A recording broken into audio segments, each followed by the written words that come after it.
Hey everyone, guess what? We do not have ugly swag. We have spaced out radio gear that you're going to want to wear. Why? Because no one wants to wear ugly clothing. So head on over to spacedoutradio.com and go shopping today. You'll be glad you did. And it's a great way to support our show. Once you get your gear, send us a picture of you rocking out in your SOR swag. spacedoutradio.com. Shop there today. And make yourself look good. If you love your woo, it's time to make a commitment to the 3rd annual SOR Fan Party. This time, we're heading to Reno, Nevada and the Silver Legacy Casino and Resort, May 10th through 12th, 2024. Tickets are $60 or $100 for VIP. With that, you get a free radio show. You get to hang out with celebrity guests from Spaced Out Radio, including our team, who are coming to hang out with you. You get to meet the entire team, like Science Bob, Merle, Melinda Leslie, Geraldina Roscoe, and more. It's a weekend packed with adventure, and we want you there. After all, we're doing this for you. Find out more and get your tickets at info@spacedoutradio.com and book your hotels today at the Silver Legacy Casino and Resort in Reno, Nevada. Come join us for the SOR Fan Party, May 10th through 12th, 2024.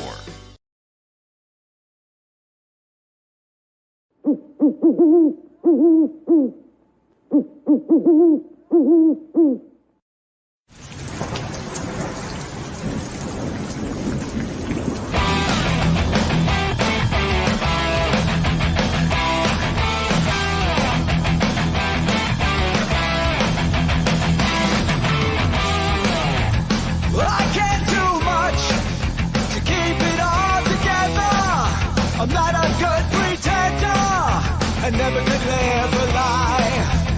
I said too much and let it get the best of me until it took the rest of me. I thought it was worth the fight, to fight for what's right, to right all the wrongs, to sing in our songs, to know we belong. Don't understand.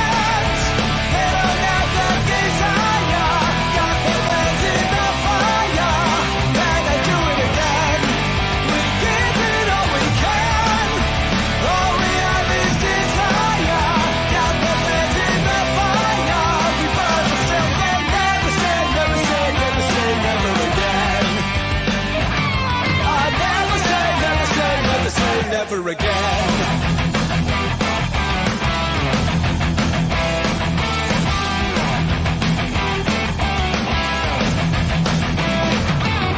But I learned more from one enemy than from 1,000 friends.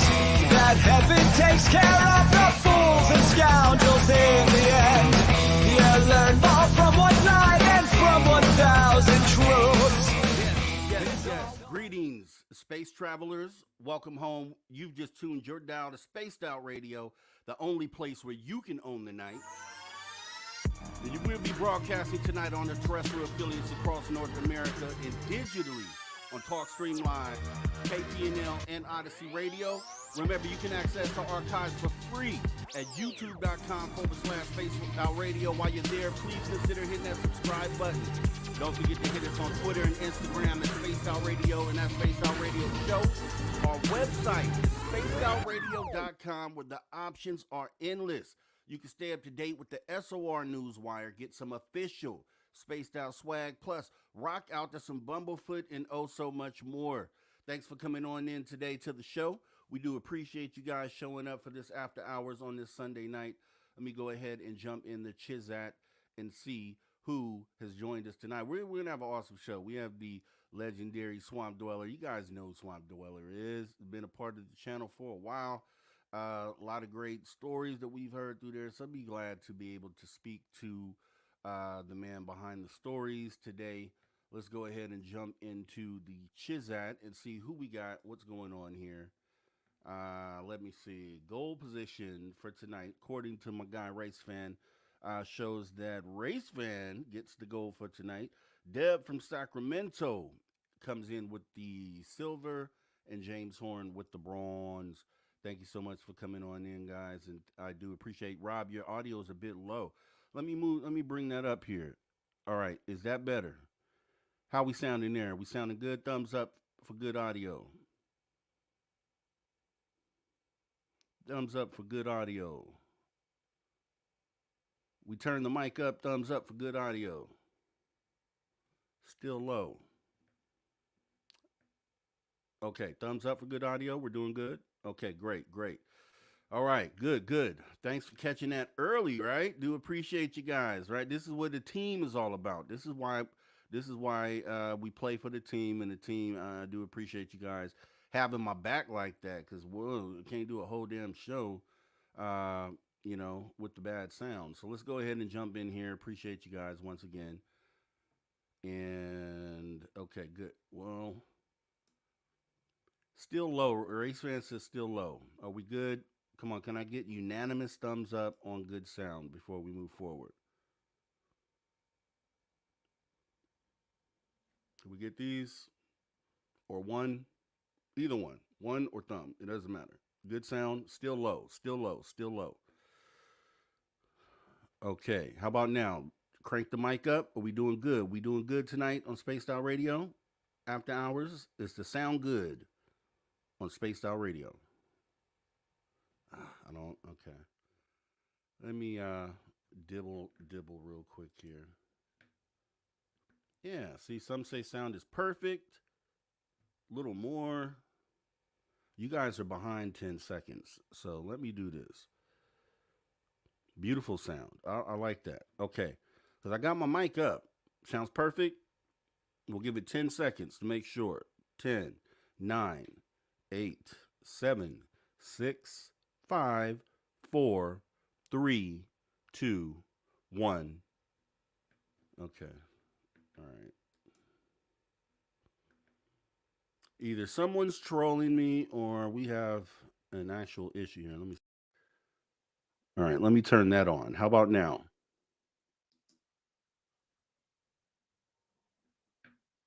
How we looking? Good enough. Good enough. Yes. Boom, boom, boom, boom, boom. Okay. On with the show. All right. So we'll go on with the show. Just let me know if anything's different. I got to go ahead and jump in and say what's up to everybody here. As we went ahead and talked about the gold medal, silver positions. All right. So we got Race Fan in the building saying, good evening, Rob. Good evening, Race Fan. Thanks for coming on in. Thanks for helping me keep this audio on point. Do appreciate you showing up tonight. Deb from Sacramento saying, hey, y'all, checking in. Hey, Deb from Sac, thanks for coming in. We appreciate you patronizing Space Out Radio and showing your support and your love tonight. Thanks for coming on in. James Horn saying HJ. I think that's hi. So hi, James Horn. Thanks for coming on in. We appreciate you. And then the man in the back, Swamp Dweller, with the fire emoji. So it's probably gonna get hot tonight, is what I'm assuming. Appreciate you coming on in and joining the show with us, Swamp Dweller. Ron J. 111155. Where's Jessica? Not sure. I think she just ended her show, right? So, she's chilling, I'm sure. Shout out to Jessica Jones and anybody who came over from the Cryptid Hunter show. We do appreciate, that's all part of the family here. Moving down the list here, we got Metal Cultist Media. Okay. Swampit of the Dwells. Okay, I like that. Definitely appreciate you for coming on in tonight, Metal Cultist Media. And Just a Sloth with Wi-Fi. I like that. T-minus 30 minutes. So excited for SD. That's what I'm talking about. And it seems like both of you may be new and maybe came over because of Swamp Dollar. That's awesome. I know it's a super popular channel. So if you're new, we do appreciate you coming on over. Kind of let you know what we do here. Saturday and Sundays, we run this show, which is the After Hours show. Starts at 8 p.m. Pacific, runs till 11 p.m. Pacific. On Sunday specifically, we have the Cryptid Huntress that comes in right before this show. So 7 to 8 p.m. Pacific. Then you roll right from her show right on over here to us at the After Hours. And then Dave Scott, who's the conductor of this whole Woo Train, and he runs this thing Monday through Friday, 9 p.m. Pacific until midnight. So, guys, 7 days a week, we got something going on here. Spaced Out Radio. We really would appreciate it if you would consider hitting that subscribe button, notification bell, and joining us for future shows.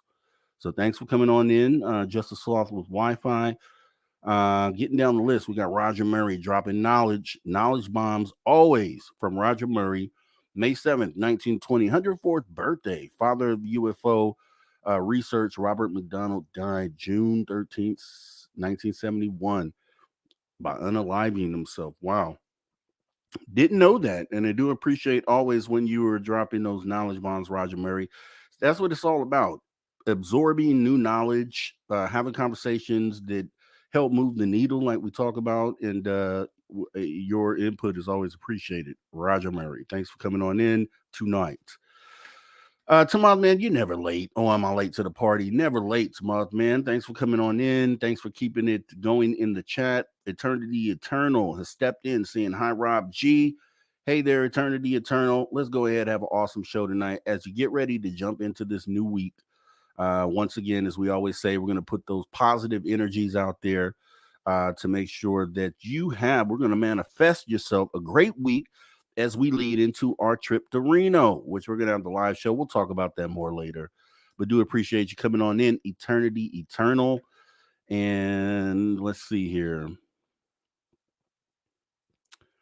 Who else do we have in here? Looks like we got Paramarv saying, howdy, folks. Howdy, Paramarv. Appreciate you coming on in. Para is always here and always putting in great input in the chat. And we do appreciate your support of the show, Para, and your fantastic questions, which I'm sure you're going to have some of those later for Swamp Dweller. So appreciate you coming on in.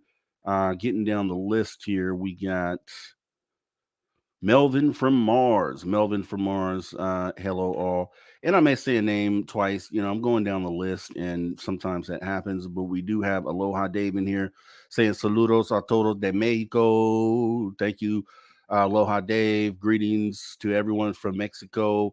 He always keeps us bilingual, and we appreciate it, right? Just more knowledge, more stuff to absorb until your mental. Anna Boline has stepped in saying 13 evening, everyone. Okay, maybe I'm missing what 13 is, but we do appreciate Anna Boline for coming on in and supporting the show tonight. We got T2 Toey, T-Toey, saying, so good to see you, Swamp Dweller. Thank you for coming on in tonight. We appreciate you. Lex Diaz is in the building with the finger biting emojis. But you nervous over there? We're going to have a great show tonight, Lex Diaz. You already know. Appreciate you coming on in. Getting down the listy. Who else has come on in here? Van Gold, LVL, Dr. Love saying good evening, Rob G and Spaced Out Radio. Good evening, LVL. We do appreciate you coming on in. Wouldn't be a great night in the chat without Van Gold. So thanks for coming on in. Moving on down the list. Who else has stepped in the building? It looks like we have Brown Dwarf has stepped in the building saying good evening, Brown Dwarf. Thanks for coming on in. We appreciate you showing on up tonight. Moving down the list here. We got, who else do we have? I'm just looking. Okay, we have T-Waz saying, hey, everyone. Hey, thank you for coming on in, T-Waz. We appreciate you showing up and supporting the show as we get into it tonight, right? Appreciate you coming on in. Let's see, down the list. Who else do we have here? Black Dragon. Yes, Black Dragon has stepped in the building. Glad to see you back around, Black Dragon. It's like second show in a row. Took a hiatus and now you're back and we totally appreciate it. Appreciate you showing on up. Getting down the list here. Yes, also Jessica S. Jessica S is in the building. Seeing that, Mr. Rob G, mods and chatters with a bunch of different emojis. We appreciate you, Jessica S, for showing up tonight, coming into the show. Should be awesome tonight. Let's see, moving down our list of participants tonight. And next one I see here is Lars Jansen saying, good morning, all. Good morning, Lars Jansen. Thanks for coming in. Thanks for showing up. We appreciate you coming in. And yes, Dragonfly is also in the building saying, evening, Rob G and SOR chat family. Evening, Dragonfly. Thanks for coming in. We appreciate you. Thanks for showing up. And yes, let's see. We're going. Deidre C is in the building saying, hi, Mr. Rob G and SOR peeps. Hey, thanks for coming on in. Okay, and the music is louder than your voice. Thank you for letting me know that, because it's there's no way for us to be able to see that on this end. JSCO, the setup, the streaming setup doesn't allow you to have a lot of control over that. So I appreciate you letting me know, because I'm trying to make sure that that it's adjusted properly. So thanks for letting me know that. And let's see. Okay. Getting down the list, Travis DeLuca saying hello everyone with the wavy hand emoji and the alien head emoji. Thanks for coming in, Travis DeLuca. We appreciate you showing up tonight. Let's see, moving down the list, Paranormal Pixie is in the building. And okay, so that's what that was. That was from earlier. Okay, got it. Appreciate you showing up tonight, Paranormal Pixie, Laura. Moving down the list. Okay.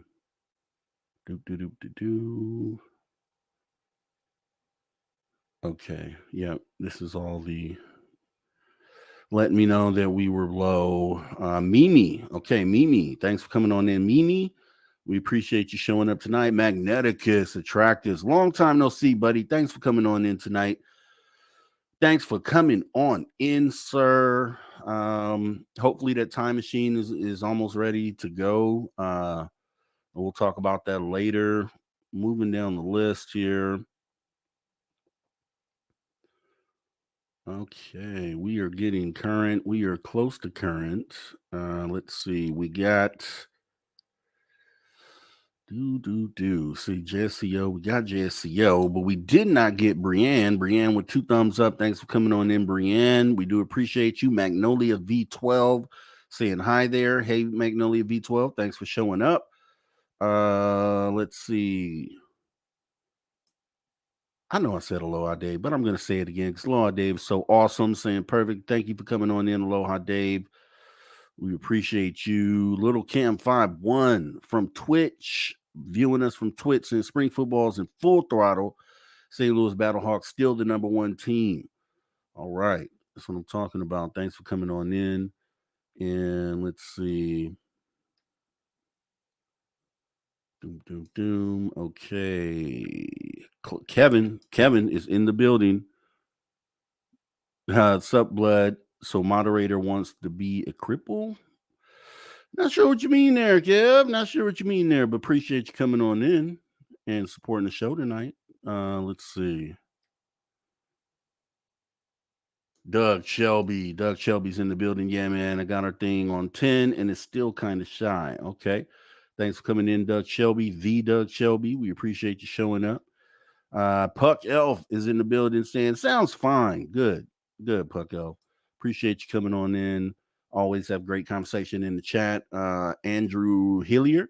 There you go. Thank you for coming on in. We appreciate you. We are moving.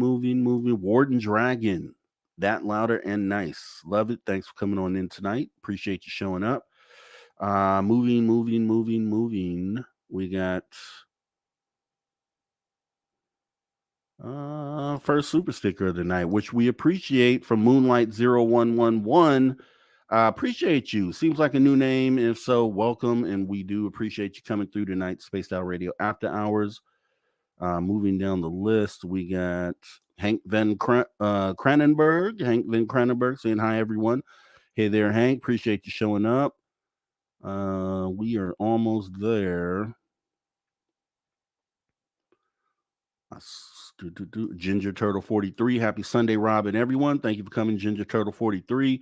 We appreciate you. LeakU.com. Hello at Spaced Out Radio. Mods in chat with alien head emojis. Hello, LeakU. Thank you for coming on in and supporting the show tonight.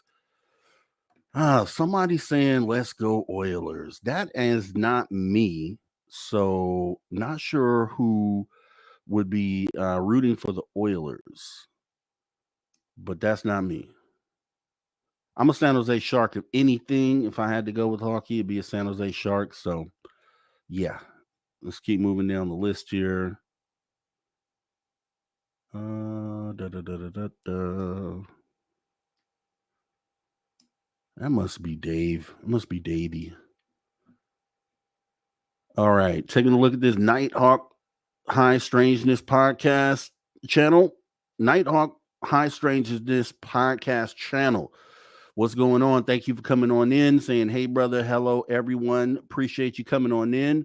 We do love it when we see new names in the chat, so we do appreciate you showing up tonight. We got the Dark Side podcast. Let's go.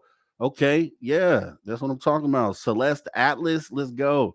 My sharks are long out. Yeah, I'm a shark too, Celeste. So we are right here with that. We are right here with that. Thanks for coming on in. Let's see. Yeah, Doug. You saw that, Doug Shelby. You saw that, huh? More to come on that, Doug. It's not more to come. More to come, buddy. But I appreciate you. Let's see. Okay, moving on down. We got a lot of people in here, and I love it. Richard Minnick saying, good evening, folks. Thanks for coming. Audacious Amber saying, hey, thank you for coming on in, Audacious Amber. We appreciate you. Let's get it going. Moving down here. Michael Fontaine. Hello, everyone. Hello, Michael Fontaine. Boom, boom, boom. Christine is in the building saying, hi, Robbie G. Hi, people. Hey, Christine. Thanks for showing up tonight. We appreciate it. It seems like we might have a packed house. Penny Van, thank you for coming on in. Wavy hand emojis. Let's see. Down the list. So many people in here. We appreciate too. Karen in the Woo Train. Can't forget about Karen in the Woo Train. Let's stop right there. Hey, Mr. Rob G. Looks like another awesome show tonight, and it should be. It should be. And we're almost at the end of the list, so we could definitely jump up in there. Look, Aloha Dave. I think Dave's lurking, LOL. I think he is too, because I'm sure not typing Oilers stuff. Someone is spamming the chat, and it's probably Dave. Woo Riders DG. How about them Rangers, Paramore? Hey, Woo Riders DG. Thanks for coming on in.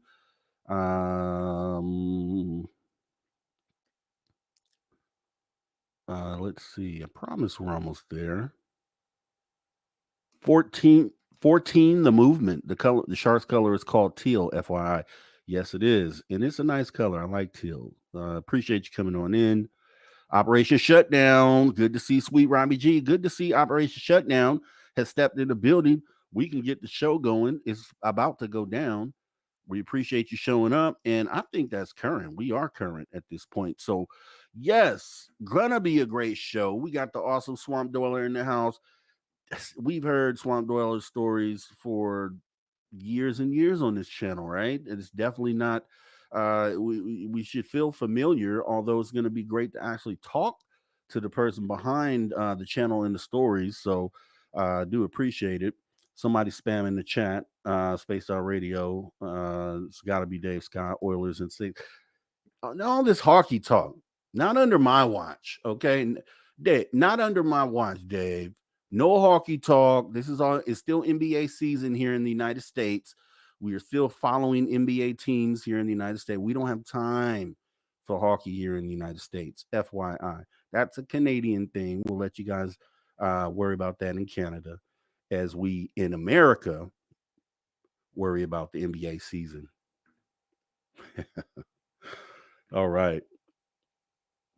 Swamp Dweller. Oh, you mean the former NFL team? Exactly. Hockey schmocky. Hockey schmocky. All right. So with that being said, Dave's obviously trolling in the chat. Mods, can you make sure you keep an eye on that Spaced Out Radio account? Make sure it doesn't get too wild with those responses out there. Time them out if you have to, as we continue to go on with the show. But with that being said, we're going to go ahead and bring in our guest for tonight, none other than Swamp Dweller, and I'm just so glad to be able to meet Swamp Dweller tonight. How are you tonight? I'm good, brother. How are you? I'm doing good, Swamp Dweller. I've heard the name. For many years here. The stories are awesome, always awesome, and it's just finally good to be able to speak to you. I don't know. Do you do a lot of interviews? Honestly, not really. I think the last one I did was with Dave the last time I was on here. And how long ago was that? Because I've been watching for a while. Oh man, at least a year ago at this point, a little over a year ago. Okay, okay. So with that being said, and it's anytime you do an interview, and especially with me, I like to get to know the person. I know what you're known for, and everyone knows what you're known for at this point. But I like to kind of humanize the person I'm talking to, and would like to know about Swamp Dweller, the person, and kind of like growing up, what led you into just being interested in this field, let alone writing stories or receiving stories about it. I don't know if you would mind starting there. And actually, real quick before you start, Paranormal Pixie is saying Swamp Dweller is loud. Are you able to turn down just a little bit? You sound fine to me, but to them, you're loud. Yeah, I can turn down a little bit. Hopefully, this is a little bit better for everybody. Okay. Is it good, guys? Are we balanced? Are we balanced now? Because it sounds fine on my end. Thumbs up if we're balanced. Yeah, hopefully this is better. It might have been a little loud. Okay, so she says better. Okay, great.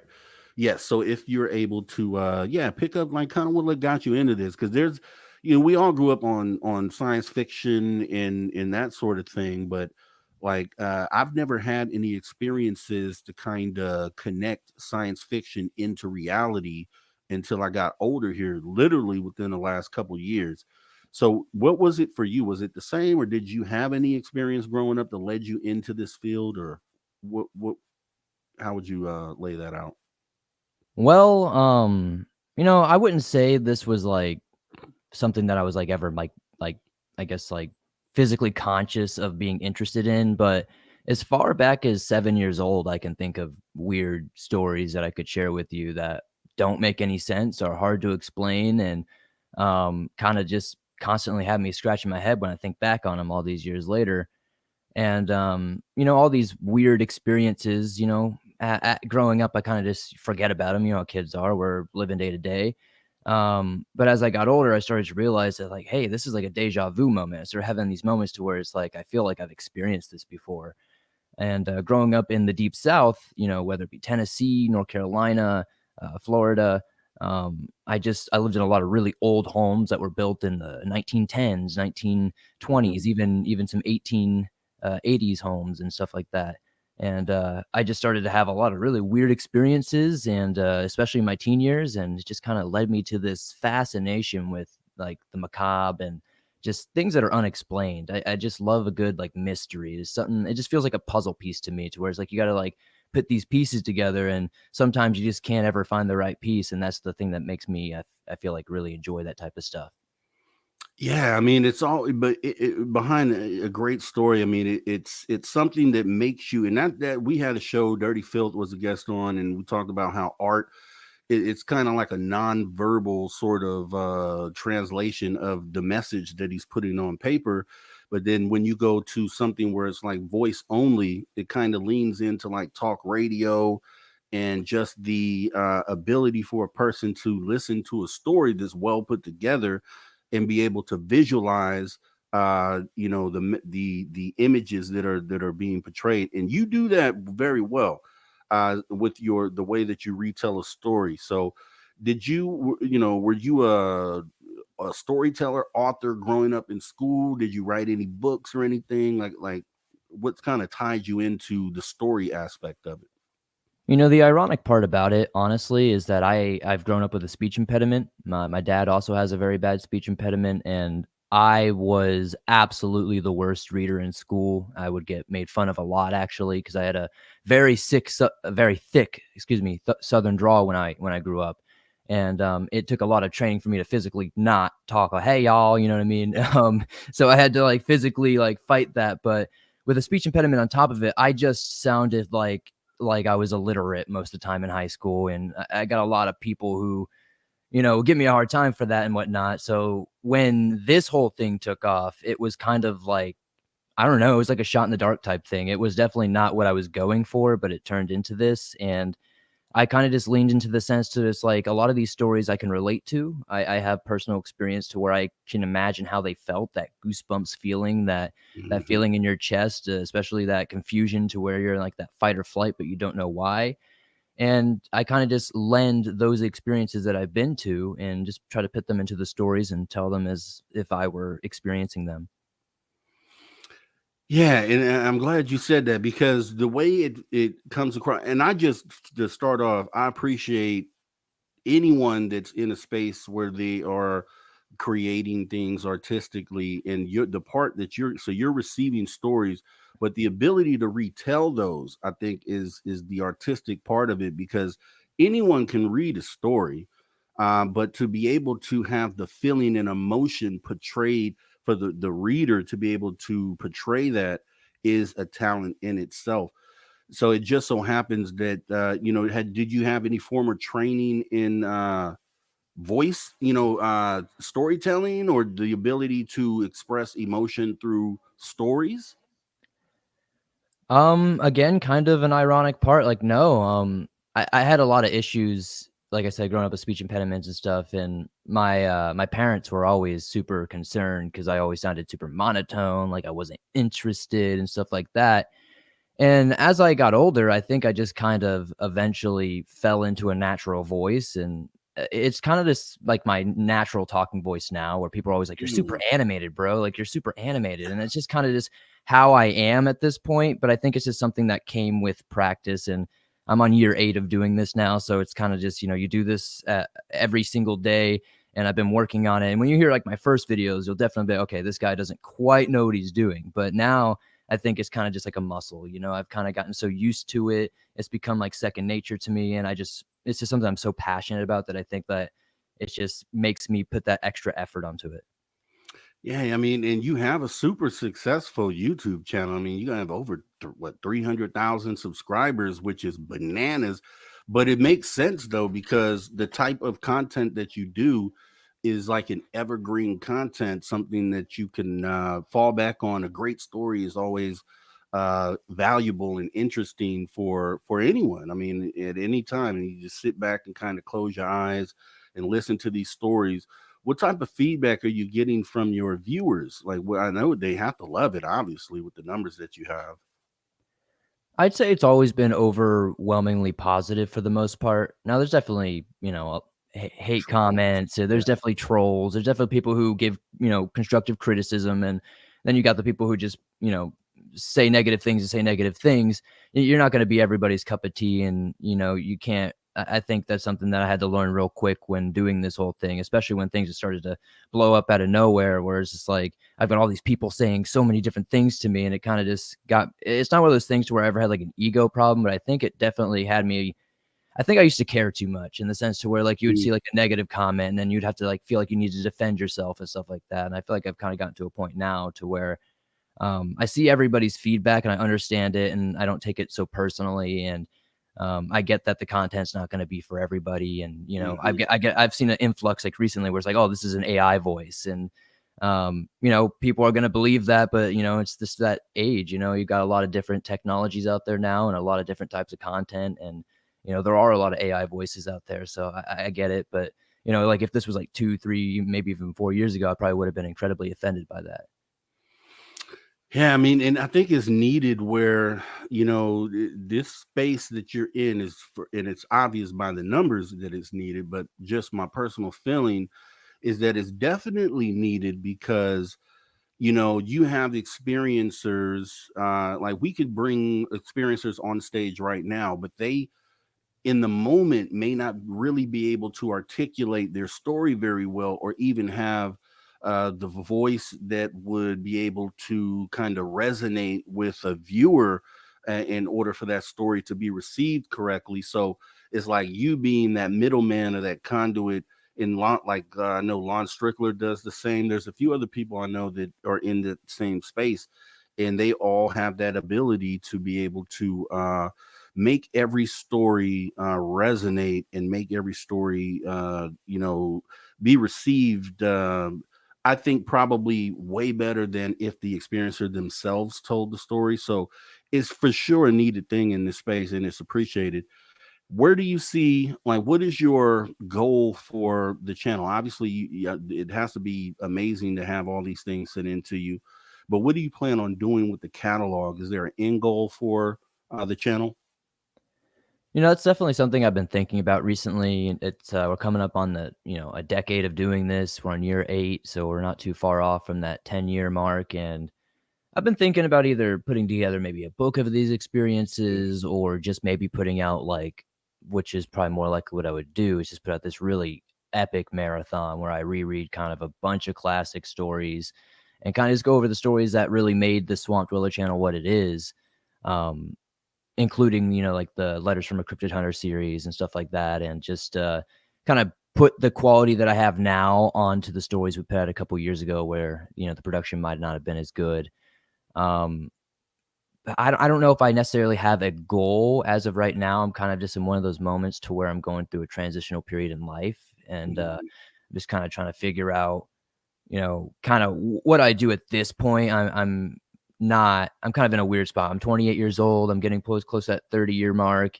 And I haven't done anything but YouTube since I was 20. So I'm kind of just at a point in life to where it's like, okay, I want to do more in my actual life, but I don't want to let down the Swamp Dweller fans. So I'm not quite sure what my future goals are, but I definitely want to, keep on putting out the best stories I can. That's awesome. And one thing, and I always say, like, myself in this space and just being able to contribute what I can. Now, I'm not telling stories, I'm not doing any of those things, but I'm doing the part that I can do to kind of help this thing move. But one thing that I do realize while doing this is that, when you're always churning out content and you're always looking to the next conversation, you rarely have time to kind of stop and look back on what you have done, the progress you may have made, or just the catalog that you've put together. Like, is it the same for you? Because for me it seems like, you just never get time to stop and appreciate, like, what you've put together. Do you feel that, or have you ever run across that, and how do you deal with it?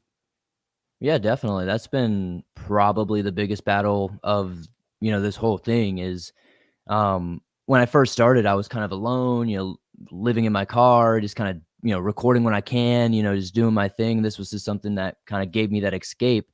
And then it became something that was like, it enveloped my whole life. And it's been like that for better part of a decade now. And there's definitely a lot of moments to where it conflicts with, personal lives, relationships, friendships, other things you want to do in life. And it definitely changes a lot. But sometimes for the better, sometimes for the worse. But how I really deal with a lot of it is just trying to, make sure I focus on those priorities, make sure I'm giving the people in my life that support me and care about me the same support and love. And, really you just have to remember that, this is just a website at the end of the day. This is just, youtube.com doesn't carry over into real life. I might have 300,000 subscribers on this website, but when I walk it, I go to Publix across the street, there isn't 300,000 people there being like, "Hey, Swamp Dweller," So I kind of have to make this distinction mentally that, this is what I do as a career online. And then this is my real life that also intertwines with this, but you can't let it, overtake and be everything that you think about and do. Especially when you have, loved ones that, rely on your time and in your presence. Yeah, balancing act for sure. I mean, yeah, I mean, and it's, obviously the more success you get, well, I don't know, because I haven't been fully on that successful side of it yet, but I would feel like, the early days of trying to put things together, because you don't know where you're going, you don't have a roadmap to kind of follow, so you're kind of just doing what you can to get to the next video, to the next kind. So in you're hoping one of these things does well, and but then once you finally figure out a strategy that works, then it would seem like the process is a little easier to kind of get content out there. And I know I'm kind of in that space right now where, I'm just I'm doing it and kind of not having an expectation on the end result. And I'm sure you can resonate with that because you're so further along in this process. But one thing I would like to ask is, with these stories that you get, is there a time where you look at one and you're vetting, and so you're like, no, I won't put this one on because I'm not sure about that? Or what is the vetting process that you go through? It's definitely changed a lot over the years, but I'd say the biggest thing is just, I want to make sure that this is, if they're claiming the story is true, I want to make sure that the story is realistic, makes sense, and at least the detail, the supporting and the details around like where they are, where things happened. Like I want to make sure it's accurate. Obviously, I'm not going to be 100% on the mark. There's definitely been times Mhm. where I put out stories where they'll be like, "Oh, I saw a black bear in a place where black bears have never been seen before," and I'm like, "Oh man, crap." But I try my best to make sure that, I'm making sure that, the fauna is correct, the locations are correct, that these cities exist, that they're in these places that they say they are. I can't be 100% like I said, but that's a big thing that I do try. And a lot of it just kind of comes down to just making sure that the story flows well, makes sense. Pretty much everything that gets sent to me, I have to rewrite. I have to, most people aren't writers that are sending me these stories. So it kind Right. of it's definitely a process of like, okay, finding this text, fixing it up, making it make sense grammatically, and then seeing like, all right, do these details make sense? Does this exist in this area that they're saying it does? And from there, if everything checks out in that general sense, I'll kind of move on with it and whatnot. At the end of the day, they're allegedly true. I can't go out and Mhm. prove any of this stuff. So, that's kind of the fun of it, in my opinion, where you have like this little bit of unknown to where you're like, this sounds true. This could have happened for sure, but I wasn't there, so I don't know. Oh yeah. Every so often we'll do like true crime stuff and we'll do, dark history and stuff that you can verify and kind of actually find real facts for. But when it comes to the submissions, a lot of times that's kind of the fun of it, where you're rolling the dice. You're like, man, this sounds like it could have happened at any time. Yeah, yeah, and I can see that. I mean, you would definitely understand how, yeah, the true crime stuff is usually based on evidence, and so you're able to kind of dig for that. But then with the phenomenon, we don't have answers, so you kind of have to just use your best judgment and logic and see what's plausible or not. And that's good. Yeah, and that's a great mindset to have, kind of working through this. Have you? Was there? I know by now there had to have been a point, but what moment did when it kind of struck you, because you're receiving all these different stories, and there had to be a moment where you're like, I can't believe, like, wow, all this stuff is going on out there, where it kind of clicked in your mind that there's just all this activity out there and it's not really at the forefront of the conversation. Does that really conflict with you, or how do you feel about that? Well, being somebody from a young age that definitely experienced some weird and unexplainable things, I kind of had an idea that there was this other side to the world for sure. And I was always just a big fan of like ghost hunter shows and all that stuff too growing up. And I just kind of got really immersed into that world whether it was horror movies, whether it was documentaries, I just kind of love that stuff. And I kind of just got this feeling that like there has to be more going on. I mean, you see these amazing things in history, like the Romans and the Aztecs and the Egyptians, and you're just like, man, there had to be something more going on to the world.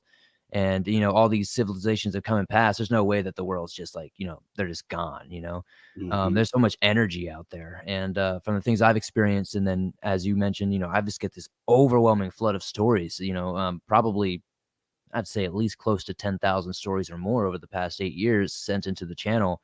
And it's just like the amount of times that I have read stories where it corroborates another story from, say, even a year back.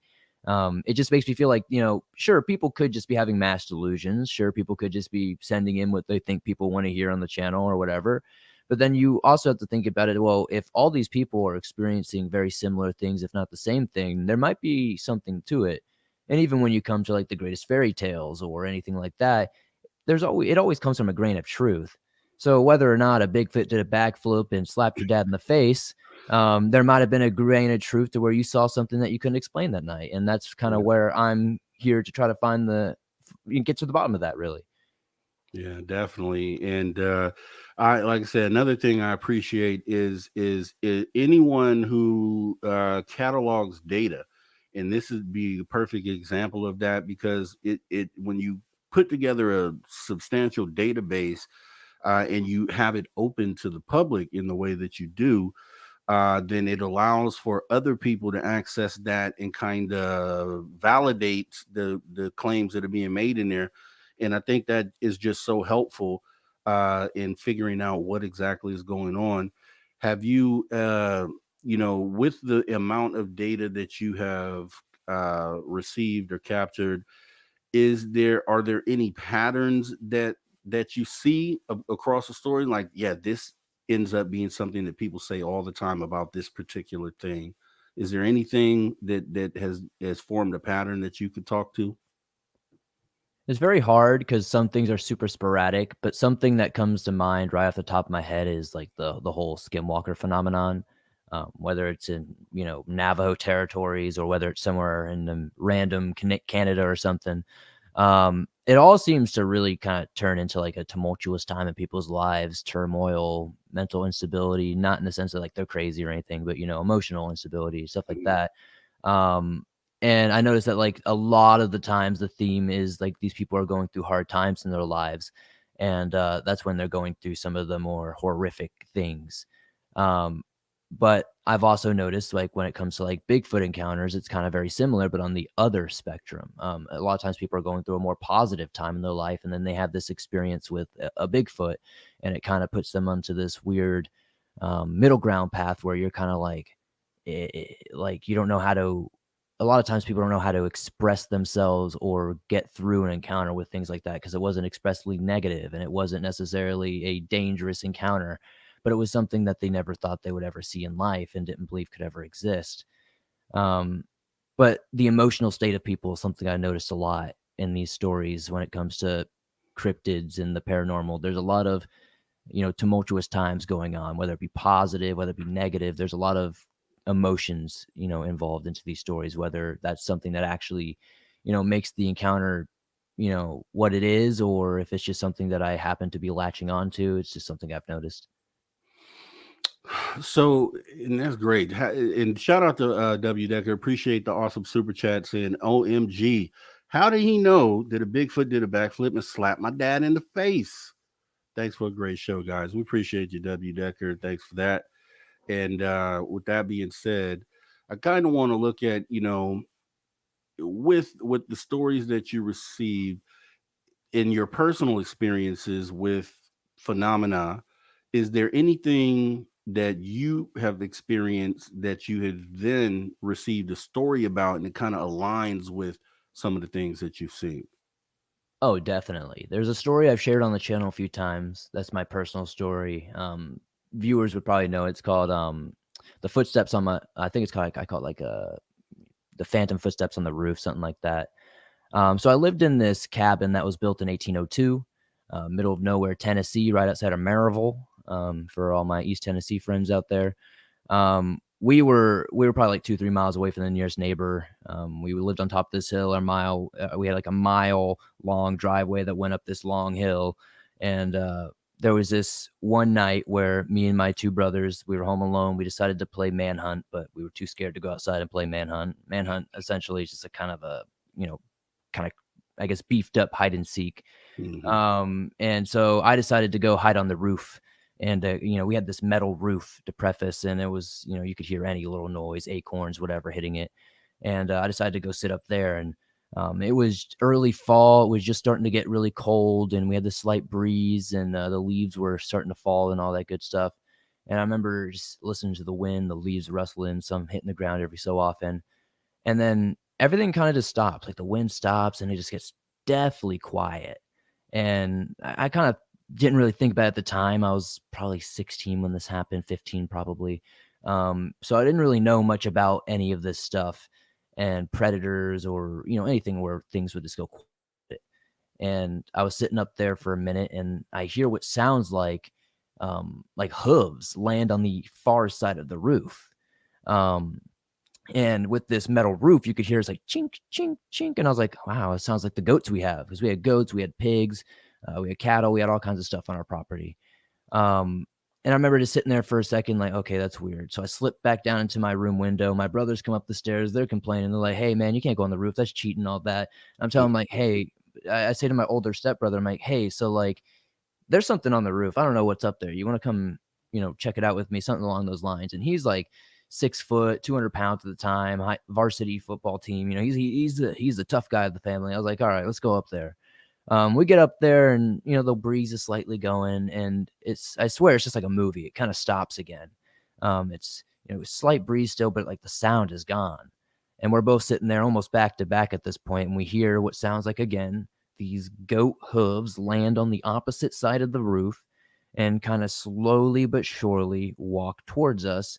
But then probably after, I'd say 30 seconds, but probably was like 10 seconds or so, it sounds like they start sprinting towards us and then going in circles around us. So we're sitting there on the roof, just hearing these, noises go around us, and we can almost feel the vibration of like feet running on the roof.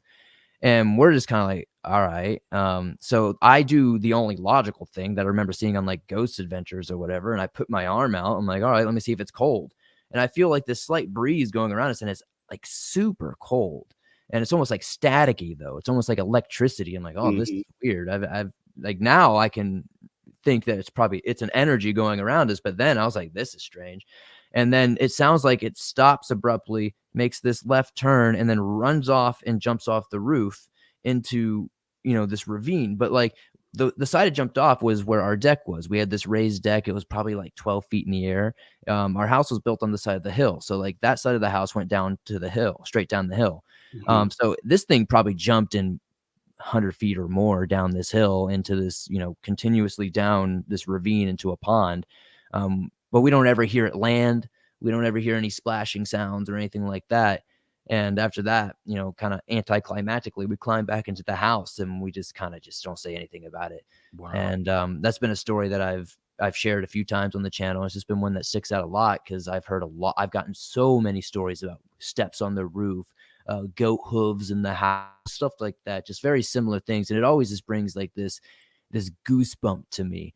I just can't explain it, but just being out there in the middle of nowhere, Tennessee and the Appalachia, you definitely experience some really strange things. Wow. That is, I mean, when you said that, that resonated with me so much because I had phantom footsteps on this right above where I'm at now. And I'll tell this story. Everyone has heard this 1,000 times. But yeah, I know exactly what that phantom footstep thing, how it feels, and it is definitely unsettling because nothing's there, or as far as you can tell, nothing is there. But it's obviously something, and then that's when the questions start forming. With you and your friend, do you guys still talk about this today? Is it like a big point of conversation? Does it ever come up, or you guys try to push it out your mind, or how do you deal with it? Unfortunately, I haven't actually talked to that brother pretty much since that time period of my life. But it's one of those unfortunate situations. But every so often, I reminisce about it with my chat, and I'll kind of share it on videos every so often when I remember it and kind of feel like it would be fun to share with the audience. Yeah. I mean, that's a wild situation. The energy thing, and that's one of the things that, when you look back, you kind of understand how that could be a thing, with the invisible energy, because we're energy's all around us. So it makes sense for that to be a plausible situation. When you look at this, and one of the things that, I have recently become open to a lot of this stuff. There was a time, I would say, pre 2017. Now, 2017 was a big moment for a lot of people, or an awakening moment for a lot of people, to kind of come to the realization that things are happening now on this planet that we don't understand. And for me, I know it's opened up a lot. So when I've heard your stories and other stories from experiencers, I find myself like taking one more step over into, wow, all this stuff could be possible. And so when I listen to stories like that, then I really approach those with an open mind, and so it's really needed at the end of the day. Do you think? And I would, obviously you wouldn't know this, but how do you think these stories impact the populace on a larger level? Do you ever get feedback on that? Like people tell me, wow, I'm so glad I heard that story because X, Y, and Z. I'm sure you probably get a lot of that. Yeah, I've definitely seen a lot of people say like, I'm so glad I heard this story because, I had a similar experience. I've seen that countless times.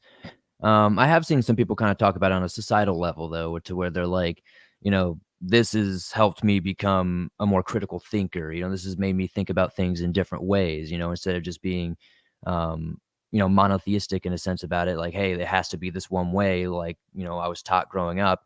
A lot of people have heard some of these more unexplainable stories and are like, what if I put a little bit more of critical thinking to it?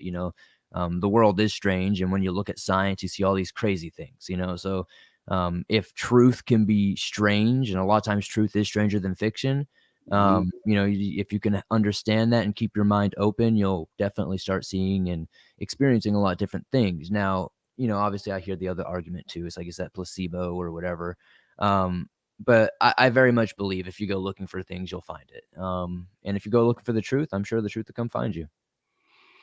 Facts. So one thing, because we have like few minutes before the break, I just want to ask you, because I understand you also are a musician as well. Do you find what type of music do you do, first of all, and does this part of your life bleed into your music at any point? We make metal music, easiest way to describe it. It's pretty underground and kind of extreme if you're not into that type of stuff. But this was something I was doing far before I fell into the paranormal and doing YouTube and stuff as well. It was my first love and my first passion in life, which is making music, especially emotionally impactful music. Being Swamp Dweller has definitely changed a lot of what I do musically, because now I have a lot more to talk about, and I have all these cool stories I can lean on and make crazy songs about. And I haven't done it too much, but and some of the stuff we've been working on recently, I've definitely shared a little bit of kind of like the lore of some of the cryptids that I'm a fan of. I've noticed like a lot of metal bands do dip into the Skinwalker thing or do dip into that type of stuff, but they don't actually have that knowledge of like where these things come from, or they haven't, gotten to interview, natives from the Navajo range like I have and stuff like that. So I kind of have like a unique perspective that I feel like I can bring to it. So they definitely intertwine a lot, but not as much as most people would probably think though. Yeah, I mean, because I'm a creative as well. I'm a musician first as well. Been a lifelong musician. I mean, I bleed music. I live and bleed music, and I understand the creative process. And I had reached a point where, once I got into this, or when these things that happened in the phenomena became a real thing for me, and I contemplated how I could potentially translate that into music, because you're just telling a story through music, and this could be a story to tell, because it's actually one of the most important moments in humanity's history. I would think, shoot, if I had, a viewer base of 300,000, I would I'd definitely hit the studio, make a single about what's going on here, and probably get at least 300,000 sales off of that, I'm sure.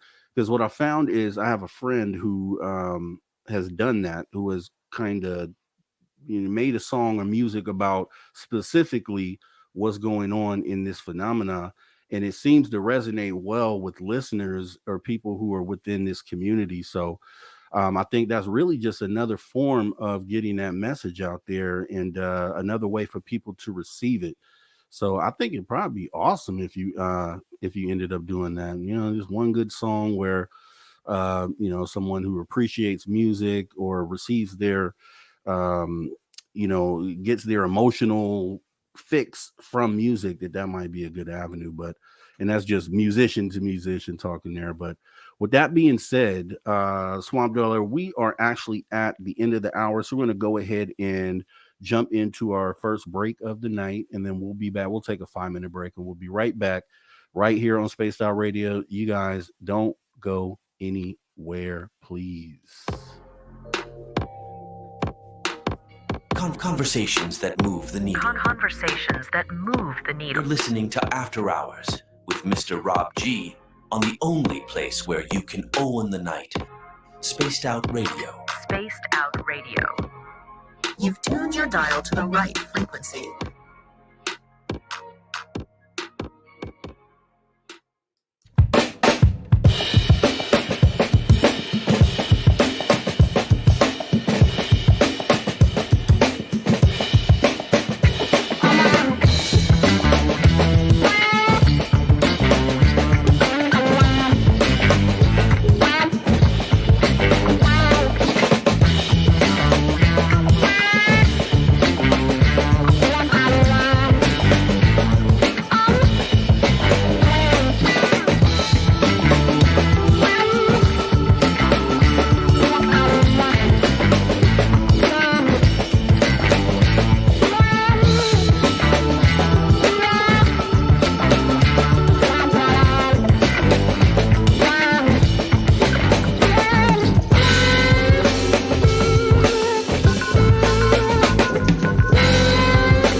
All right, welcome back to Spaced Out Radio. After hour number 2 with me, your host, Mr. Rob G, as we get back into it with our guest, Swamp Dweller. But before we do, since you're already a space traveler, consider taking the next step of joining the club. That's right, you can join our Spaced Out Radio Space Travelers Club for as little as $5 buckaroonies a month. Please consider going over and subscribing. Do appreciate you coming on in. And we're going to go ahead and jump right back into it with Swamp Dweller. Swamp Dweller, hour 2, I kind of wanted to get into some of the most compelling stories that have come across your desk. If you wouldn't mind going into some of the ones that really kind of blew your mind when you read them. Oh man, there's so many. One that definitely sticks out when people ask this question is a story that was sent to me very early on, actually, probably within the first 6 months of me doing this, and it was this Dogman story. And so this I can't remember all the details, but the easiest way to explain it is this woman was living out in rural Pennsylvania. She lived in a single wide trailer on this plot of land. She had like 100 plus acres. It was basically right up to this national forest as well.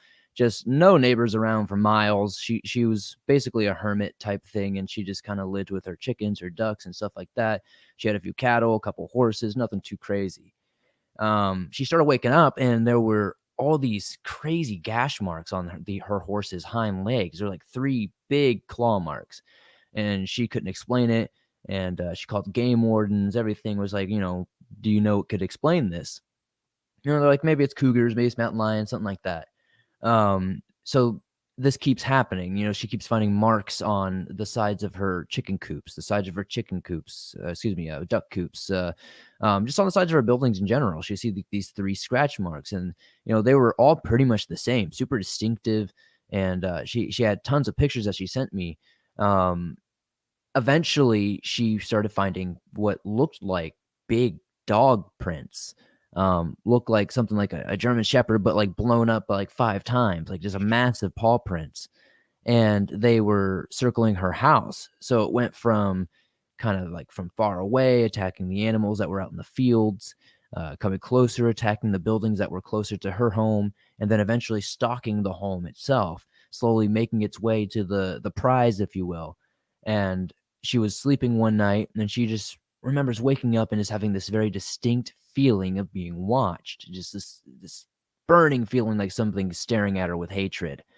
And she looks over at her window that she normally kept open at night because she didn't have central AC and all that, and it was a nice breeze.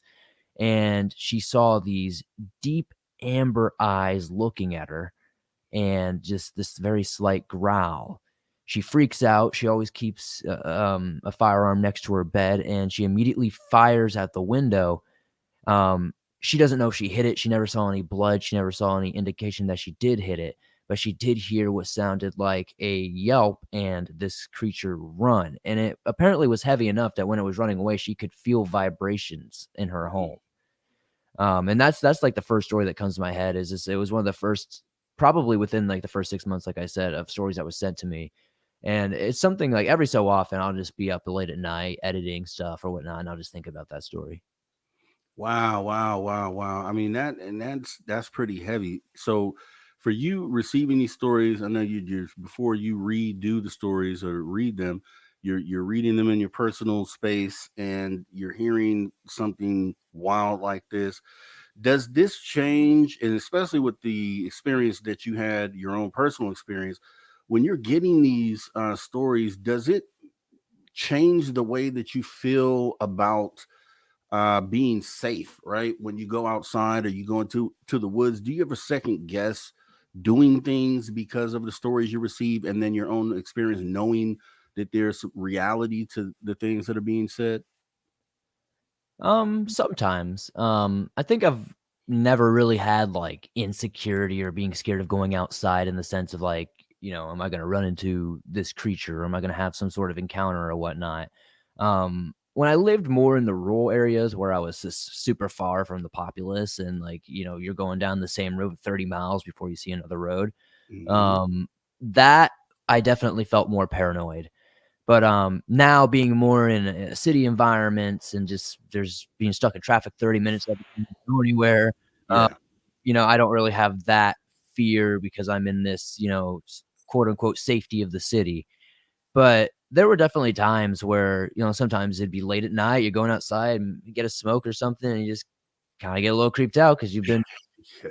many stories, and that's definitely happened a few times. You get like the house settles or something, and you hear like a creak, and you're like, oh well, here's my time. Skinwalker's here. Um, I've definitely had moments like that, but I don't really have like that incessant fear. Really, like none of this stuff scares me. It actually intrigues me. As I've said, I'm just entirely curious about this. I want to get to the bottom of it, as I said. So none of this is like a fear based thing at all. Like I definitely would be not necessarily the most brave human being if, say, Bigfoot came up yoked up in my front yard or something, but, I'm not necessarily terrified that I'm gonna go see a ghost or something. See, I'm a little different there for whatever reason. It just like this footsteps, for instance, phantom footsteps. The thing is that it happens in a house that I live in, and we bought this house here, so we're not going anywhere anytime soon. So it isn't like we just go find something else. And on top of that, there was a shadow person here where we have photos of. So for me, I get, I guess you could say it's a feeling of fear, sort of, or not really fear, but really, I guess fear of the unexpected, really, not fear of the actual entity, but just fear of what could happen. So I find myself when I walk through this house for the shadow person thing, and I'll be first to admit it, I'll turn a light on real quick to kind of make sure that it's not there because we physically have a picture of it, so we know that the thing is here, and it just don't. Would rather, set myself up to not turn around and it's sitting right there next to me, sort of thing. So, and I'm one of those people, and the kind of reason why I asked you that, and you made a great comparison. If you're in the city all the time and you're in the quote unquote protected space where there's people all around you, then you may not feel that. But if you are on that long dark road, which I am, I'm a driver, so I'll get like literally I'll feel like I need to get outside and just get some wind. So I'll leave like even after this show, midnight. I'll go take a spin. I have a route that I go just to kind of get out and get the breeze. But the thing is that now, when you have the reality that things are out there like that, then it just is plays in the back of your mind and might make you second guess the choice, like going into the woods by yourself. If besides the obvious dangers, grizzly bears, mountain lions, if you realize that there are these other things out there, then maybe you make the choice not to go, sort of thing is kind of what I'm looking at. But it's good to know. I mean, with all those stories that you receive, I know for sure there'd be a point to where I'm like, but I guess I don't know, you have to be a different sort of person to be able to deal with that, reconcile it, and then be able to kind of step into those realms, I guess in feeling more brave than I feel. But where do you see besides the scariest story that you had, or the one that was most compelling, what was one that came across the table and you just were like, nah, I can't include this, or I can't go with this? Was there ever one that it was obvious that a person was trying to pull one over on you? Man, there's a really crazy werewolf story that I never released, but it was super compelling. It all made sense. It was such a good story, and then like 15 minutes into reading it, suddenly it takes this crazy twist, and like it just turns into this like fan fiction fantasy thing, and I'm just like, no. So yeah, I've had that happen a couple of times to where like you'll get these really long, intricate stories, and they just turn into like some really weird, questionable things. Um, but yeah, that happens kind of quite frequently. There's a lot of people who just want to, troll me, waste my time, that type stuff, or they just want to, they just want to have a story that's shared. And I'm definitely not opposed to sharing, creepypastas or stuff like that. I just want to be able to know that they are what they are so I can label them, correctly. But yeah, I've definitely been sent some crazy ones. One of the ones that we kind of make jokes about a lot on my channel is the Bigfoot doing the backflip type thing. That's one of the first stories I ever actually was sent. It was a Bigfoot doing a backflip over a trailer, and it was actually one of the funniest things I've ever seen in my life. And I was like, this person was 100% serious about this. And they were like, I need to come onto your channel and do an interview about this. And it was just one of the funny things where I was like, are we really doing this right now? I don't know if I'm doing this right now. Yeah, and see, for me, that in that part of our community, when it comes to people, because you want to hear everyone's story and you want to take it is valid until you're proven otherwise. But I think a lot of that trolling, it happens in this community where you have people that are just blatantly coming forward with false stories, and just maybe not even false to where they're just making them up, but just stories where it may have been something that they dreamed potentially, and then pass it off as just a reality. And I think there's a part of the community that kind of, when you have that, and that's why it's great that you vet, and others vet as well, because you kind of get to eliminate those stories and not let them cloud the narrative. And I just feel like, anyone who takes that step to vet, even in just people retelling stories like for interviews, and even people in the community who are processing stories that someone may be telling, just that ability to vet, or the need to kind of stop and kind of think of what's being said, to feel, is there reality to this, or is this potentially something else? I think there's a service that should be, that definitely needs to be there. And I just wish a lot more people would do that within our community, because there are a lot of really actual, real compelling stories that we should be focusing on, and not really being distracted by someone who just has come up with a great sounding story. So it's great that you do that, and it kind of leads more validity into the stories that people will hear when they come to your channel. And I know I don't need to say it because you have over 300,000 subscribers over there. But if you guys listening have not gone over and subscribed to Swamp Dweller, and you guys probably need to do that, because there's a lot of great stories over there. What would be I know you were definitely a big part here at Spaced Out Radio. I know we used to have the stories playing here once a week, and everybody was always into that. Um, would you make your information available to someone on, say, Arrow, right? Say Arrow wanted to kind of, in order to get a idea of what's been going on out there, would you make your data available to entities like that? Um, I mean, yeah, if they asked, a lot of my stories are definitely sent kind of through the anonymous means through the website and stuff. And I think that's the Mm, biggest kind of thing that makes people want to share so much, is they won't have that, like, that guilt, or that, like, that worry that people will get back to them or find not. out later. Yeah. But I do have a Reddit. You can find lots of submissions on there. I believe it's the Dark Swamp on Reddit. You can find tons of stories that are submitted there.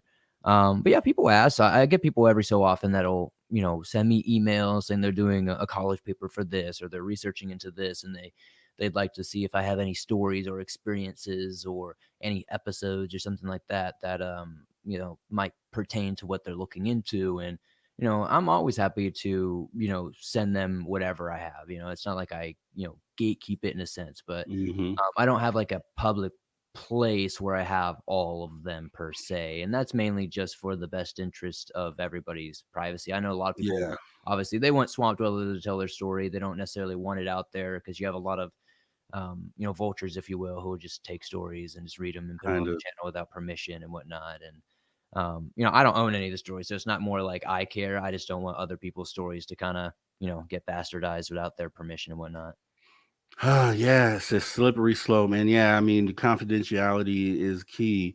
I just wish that, and maybe there'll come a point to where those people feel comfortable enough to show their identity. I know there's a lot of that goes on in the community as well, where the people are just, first of all, being afraid to tell the story to begin with because of the stigma, and then when they do tell the story, they really want that confidentiality so it doesn't tie to them, so they don't have to be bombarded with people doxing or looking up their information. And so I get that. I just hope that in order to kind of move and push the narrative forward, that people, and maybe they will, as this comes out more and is more on a mainstream level, that all this stuff that we're talking about has validity and is plausible, and it's not happening to just you, it's happening to all these other people, then maybe they get comfortable enough to come out. So I'll just hope that.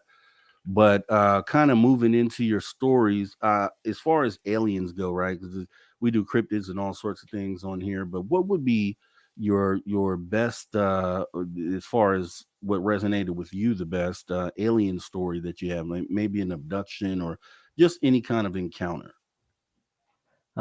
Surprisingly, I've been sent like a lot of UFO type things, but not many like encounters with aliens, unless you want to count like reptilians as aliens.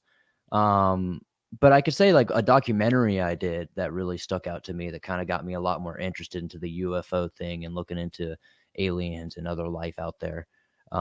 Was this case in Illinois where all these different police officers in different counties were seeing this triangle shaped craft, and even the Air Force Base has mentions of it and such.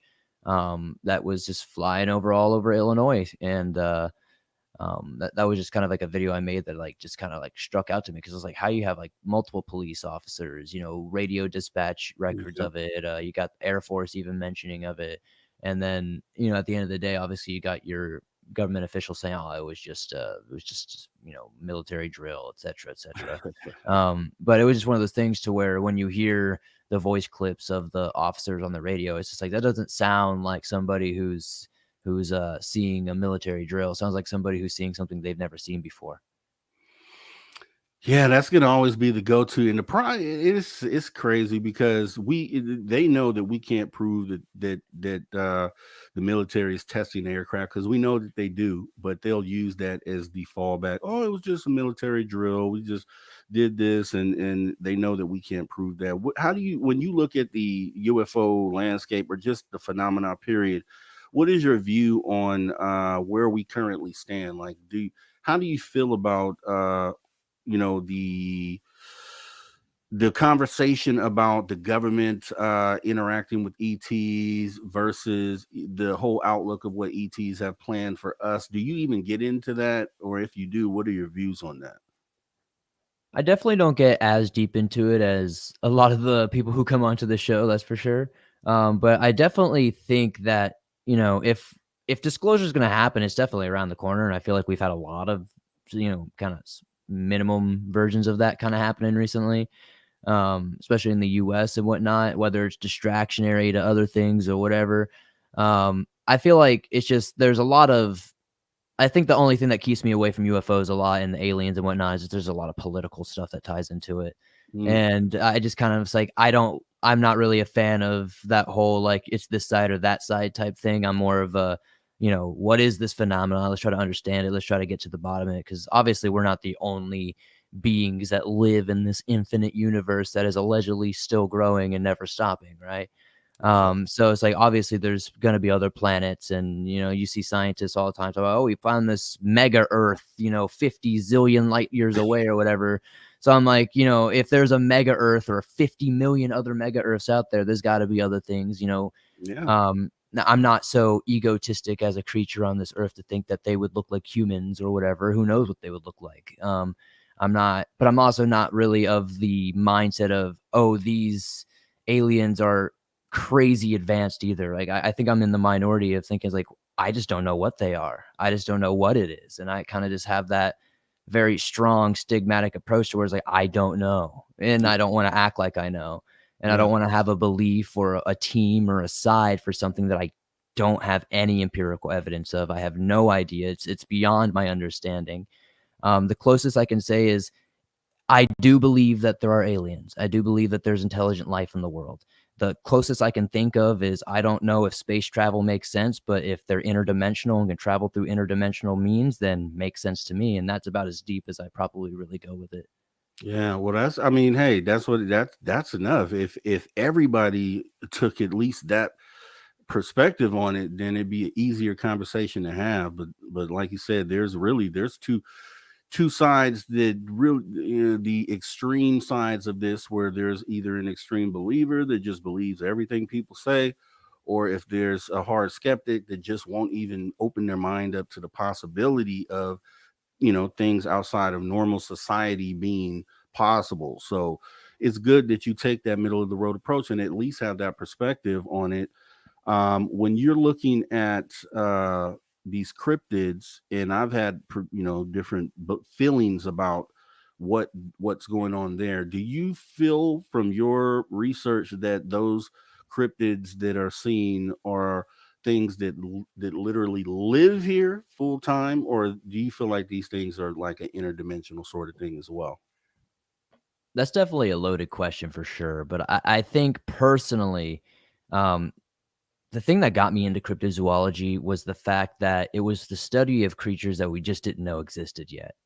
I think there was definitely a time where cryptids kind of went into this more fantastic realm, and I love that. But at the same time, I think it kind of hurts the science as a whole, right?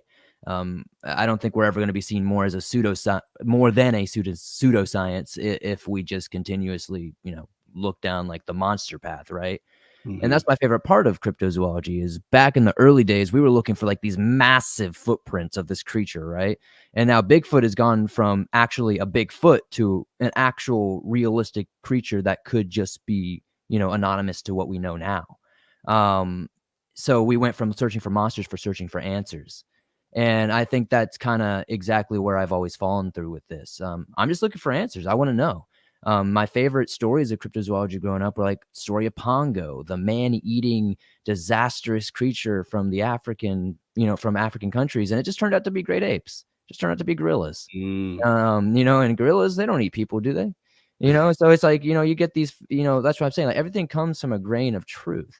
We used to have these crazy stories of incessant unicorn encounters where in Africa, and it just turned out to be rhinos. And then a lot of mermaids turned out to be seals or manatees and stuff like that.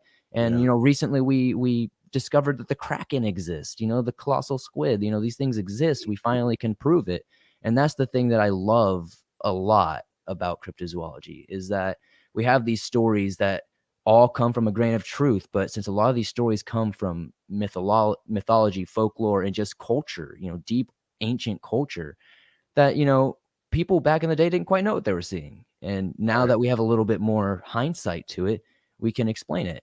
And that's why I think it's a weird thing that might come in here is that I think dinosaurs might have lived a little bit longer than we think, because you see a lot of, especially South American cryptid tales that just sound a lot like dinosaurs. Right. Um, but yeah, that's kind of how I see it. I think, if we look for answers, we'll find a lot more fantastic things than you think. It might not always be, a shape-shifting crazy monster from, the Canadian wilderness like a Wendigo or a Washuge. But you do definitely have a lot of crazy animals out there like vampire deer and stuff that you would never think would exist. Yeah, yeah. And I always, when I try to, kind of open someone's mind up to other things that could be here, I always point to the dinosaurs. I'm like, we have proof that 60-foot lizards were walking on this same ground that you're walking on today. So if that was possible, then how could you even begin to say that none of these other things are happening? I always point to space being infinite as well. Like if you can't even wrap your mind around something being infinite, then which shouldn't be possible according to what we know here on Earth, then or what we experience here on Earth, then you should really have your mind open to other things, or to other things being possible.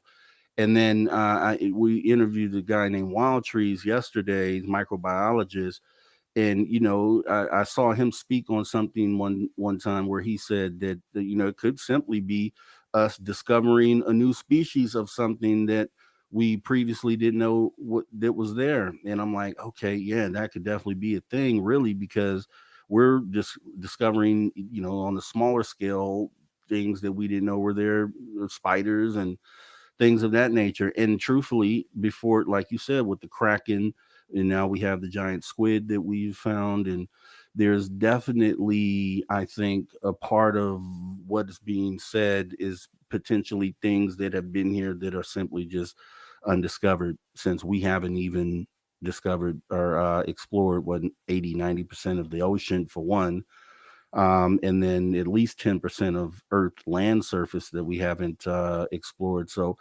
possibilities are out there. But for some of these cryptids, like Bigfoot, for people who say they've seen them and then these things just disappear in front of their eyes, that's where whatever they're seeing, I think, ties into the phenomena and makes the fact that they disappear something that can't be explained. So there are certain things that I think would not fall under new species and be potentially something that is either stepping in, well, has to be stepping in from out of this realm. Because for one, when they go looking for these things, they never find anything. They never find the bones. They never find any bodies. And so that would lead me to believe that they don't exist here, at least full time. And for whatever reason, people are seeing them. One thing that Wild Trees did say that made a lot of sense is maybe when we're seeing these, they're kind of like right out of our scope of vision as far as what our senses can detect. And the fact that they're kind of dipping in and out of our perception or of what we have here. I don't know if you feel like that, but it made a lot of sense. And I think working through this, it's about using logic and then kind of applying that and seeing what's plausible or not. I don't know. How do you feel about that? I definitely think, like I said, anything is possible. I'm definitely open. I call myself a skeptic for the simple sense of like, I don't fall into that category of like, I believe in one thing and that's the end all be all for me. I'm just completely open and I like to hear everything. I like to hear both sides and, just try to, until we find, like I said, that end all be all answer, I don't really fall into a specific side. I'm kind of open to it all. So when I hear all these stories of, these more ethereal type encounters with Bigfoot or Dogman, etc., I definitely believe it because I believe energy. I think everything is energy at the end of the day. Yeah. It's scientifically proven that when you die, even as a human being, energy leaves your body. Now, whether that's your soul, whether, however you want to portray that or, understand that is up to you. But to me, that just shows me that energy is in perpetual motion. Mhm. And if there is another timeline, if there is interdimensional travel, if there is anything, whether it be the past, the future, etc., we might sometimes intersect on these timelines to where, like you said, on this peripheral type of vision type thing, then maybe we're just getting a glimpse of that type stuff. But then you also get these encounters that are very much in the flesh, very much on the earth, very earthly. So it makes me wonder, are some of these encounters maybe with, residual energies, or are these energies from a different timeline, etc.? Or, are we just experiencing something different at large, I don't know because, I've been, like I said, I've been sent so many stories over the years to where there are so many very real feeling tangible stories where like, no, this thing touched me. It was real. It didn't disappear. But then there's tons of them where you're mentioning where these things just disappear out of thin air. And it seems like almost both stories are a dime a dozen at this point to where it makes it almost impossible to say it's one or the other. Yeah, it's like I said. I mean, it's definitely a thinking mental exercise that we're going through because we're just thinking of going through all the motions of what could be and not having the answers. I think is what makes it fun. I guess maybe if we, not knowing the answers, it keeps us engaged and keeps us interested in the topics. I guess once we know that they're real and that's a fact, maybe it's not as interesting anymore. Um, Now going into, there are a few cryptids that, because I'm new to the cryptid thing. I mean, really, it's one of the onion layers that I'm now on, where I'm now looking at cryptids. Wow, is this thing that is real? And now I'm going down the cryptid path, starting with Bigfoot and Dogman and going down the line. Have you had one of the cryptids that I always have questions about, and maybe I don't know if you have a story about one of these, is a puckwudgie. Have you ever heard of these, and do you have any stories on those? Yeah, puckwudgies, they're basically kind of like it depends obviously like what what culture you're talking about. But a lot of time puckwudgies are more like shape-shifting little creatures. They're like half troll, half humans usually. They walk upright. They like they're kind of nefarious, right? They'll lure people to mess with them, sometimes to their death. They use magic. They're very popular with these little poison artifacts they have, whether it be spears, arrows, etc. A lot of times, if you're like in the middle of the forest and you see a fire out of nowhere, a lot of times people they'll put that to puckwudgies and stuff. They're mainly just very interesting. Like I said, I don't know, like what we want to put, like maybe goblins. Europe, they're kind of goblin-y. I've also heard of stories of these puckwudgies being more like kind of like mini Bigfoot in a sense. But I think it really just depends where you are in the world. Because some, more in North America, a lot of people say they're more of these mini Bigfoot, like I said. But if you go to Europe, they're more like goblin-y. If you go to South America, they're more almost like gremlins, like these little bad omen creatures. But yeah, it's a very diverse creature, but they all kind of eventually kind of come to the same thing, to where it's a very negative entity. They can disappear at will, shapeshift. A lot of times they'll look like, like I said, like half humans. They can show up as porcupines, coyotes, etc. But usually more like non-conspicuous type animals that you wouldn't really notice or care about, right? Like you see a possum, you're like, oh, it's a possum. Something that wouldn't really catch your attention is kind of what they would be hiding for. There's a lot of stories. I'm probably going to say it wrong, but you got like the Wampanoag, and they have a lot of stories about that, especially throughout North America, where these puckwudgies are super hostile to humans, and they're like taking a lot of revenge against them for deforestation and stuff like that. Okay, so with 10,000 submissions over the years, if you looking at the scope of things, 10,000-foot view, looking at all the submissions, when it comes to cryptids specifically, does it feel like the overwhelming experience is that they're being reported are negative experiences overwhelmingly, or is there a balance there, or what is your research showing on that? There's definitely a heavy balance. There's a lot of negative, there's a lot of positive.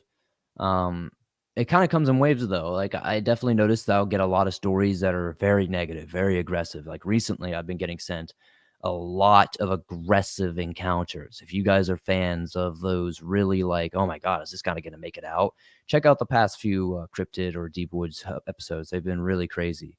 But there's also been lots of times where it just seems like they're overwhelmingly positive, in the sense to where like, I don't know what I saw. It wasn't necessarily negative. It wasn't necessarily trying to hurt me, but I saw something that you just wouldn't expect to exist on Earth. I think my favorite one to really kind of talk about or read stories of, and anytime I see the name, I get really excited, is the Raven Mocker. It comes from Cherokee. It comes from Cherokee folklore. It's like it's very similar to a skinwalker type thing, but it's more around like the sick and dying. So whether it could be children sick or dying, or elderly sick or dying, they take these shape of a raven, obviously, and you hear raven calls when they're getting ready to take the soul of their next victim, or the life of their next victim. But they can only be seen like as their actual entity by very specific high trained medicine men.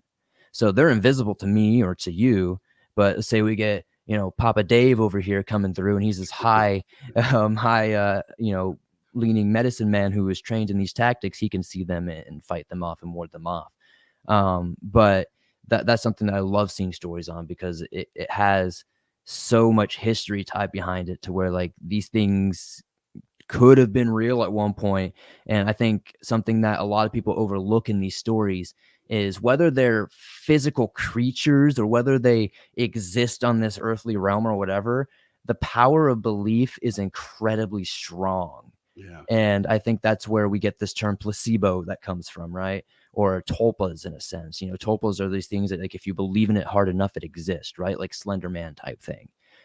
So for me, I think that raven mockers and even skinwalkers to an extent are like this power of belief. There's a strong cultural phenomenon attached to this thing. And like that power of belief, that fear makes it more real than it might even be. So when you said one of those stories that makes you feel like, man, Willie, am I gonna get out? Like, what would be an example if you could give us one of those stories? Um, I'm sorry, what was the question? Yeah, one of those stories you mentioned where whether it's like, oh my, will I get out of this? Like Oh, one of okay. the more evil stories, I guess. What would be an example of that? One of the first like feature length stories I ever shared on my channel was a story about a dog man attacking a family farm. And it basically was surrounding an early subscriber of mine who claimed to have been a cryptid and paranormal investigator who was investigating this family's farm, who he thought was dealing with some sort of poltergeist or some sort of haunting at first, but then it quickly turns to figure out, oh no, they're dealing with like this werewolf type creature, and it's killing their cattle at an alarming rate, and now it's starting to mess with the family. And it basically gets to a point to where this guy is roaming the perimeter of their many acre farm at all times of the night. And there's this one time where he's walking alone just inside the tree line, and he comes out of nowhere, he's face to face with this creature. This thing's at least 7 feet tall, this auburn dark red type fur, these deep yellow eyes, and it's just staring into him. And he says, this thing reached up its claw and slashes at him. And if you guys, I have to find the video for you, but I'm sure you can find it on my channel. There's a picture where this guy has this crazy like scratch mark across his chest that looks like a bomb blew up in front of him or something. Jeez. And so basically he has a shotgun on him, and he shoots at least, whatever, like, I can't remember exactly what it was in there, but however many rounds he had, he shoots it into this creature. And it runs off, and there's a blood trail and all that good stuff. There's footprints, all that fun stuff. There's images of it all. But the emphasis that he told me, because this was back at the time where I only had a couple hundred subscribers, maybe 1,000 at most, and I still had the time to be able to interview every single person who sent stories into me. So there was a time to where I physically would be talking to you if you sent me a story. And I remember just talking to this guy and just hearing the fear in his voice, to the shakiness, and just like the description of it. It just made it way more real to me. And sometimes I miss those parts of the channel. There's never be a way I could do that now. Right. But that's a story that sticks out a lot. It's just like, man, this guy essentially stared death in the face. And I could tell you 100 other ones that are maybe not as extreme, where like you got nurses working in nursing homes, and they're like face to face with these dark entities, these shadow people, as you mentioned before. And who knows, is this a lot of times I get sent these angel of death stories. Like, is this death? Like, is this, what is this, mass in front of you? And to me, I feel like that's just as fearful, seeing this massive werewolf, because you're like, what's going to happen here? Like, this is something that shouldn't be happening. And, it's just more of just like, as human beings, we are so coddled in the sense that we live in these societies, as we mentioned, these cities, and we don't have to worry about this type of stuff like maybe we would have if we were in the Roman times or whatever. And when you do experience something greater than yourself and you realize you're not the apex predator anymore, I can imagine what that fear feels like. And there's been times where I've been hiking in the woods and I'm face to face with mountain lions, I'm face to face with brown bears, and all kinds of stuff that have made me basically poop myself. And I'm like, oh man. And so like I think back to those times, and I can really relate, because I've also had those moments at the paranormal where I'm in like I said, I was obsessed with this stuff. So I go to abandoned houses in the middle of nowhere, Tennessee and whatnot. I went to this city that's been abandoned for well over 100 years in Tennessee called Red Ash. You have to walk 2-3 miles into the woods to find it. And the encounters I had there at 3 a.m. just, like I said, they'll make you see the world in a different light. Man, that you're brave, buddy. You are so brave for that one. I would never. And it's just, it's just because the things that we use to protect ourselves, like weapons, don't usually from stories don't work on these things. So it's like really you're defenseless when you walk into something like that. And I would love to actually hear one of those shadow stories because I'm dealing with one that's real right here in the house. But before that, I'd want to know what are your views because you deal with all these stories about cryptids, and so you have there's a basis to feel like that what people are saying, especially the stories you vetted that have made it through the vetting process, kind of show that these things are out there. So when you look at a place like Skinwalker Ranch and a show like that, what is your view on that show, the validity? Do you think there's validity to what's happening there? And if you wouldn't mind, kind of taking a look at that. I've definitely seen all those shows, and my opinion might not be popular, but it kind of comes down to like you got film crews, and when you bring film crews, it comes with a first aid crew, and with that first aid crew comes with everything else that comes with all these productions. Um, when it's kind of like the Finding Bigfoot thing, right? You've got like 20 people with cameras on lights walking through the woods, and then you got like 10 people behind you, 20 people behind you in this perimeter, and you're screaming and shouting and expecting you're going to find something.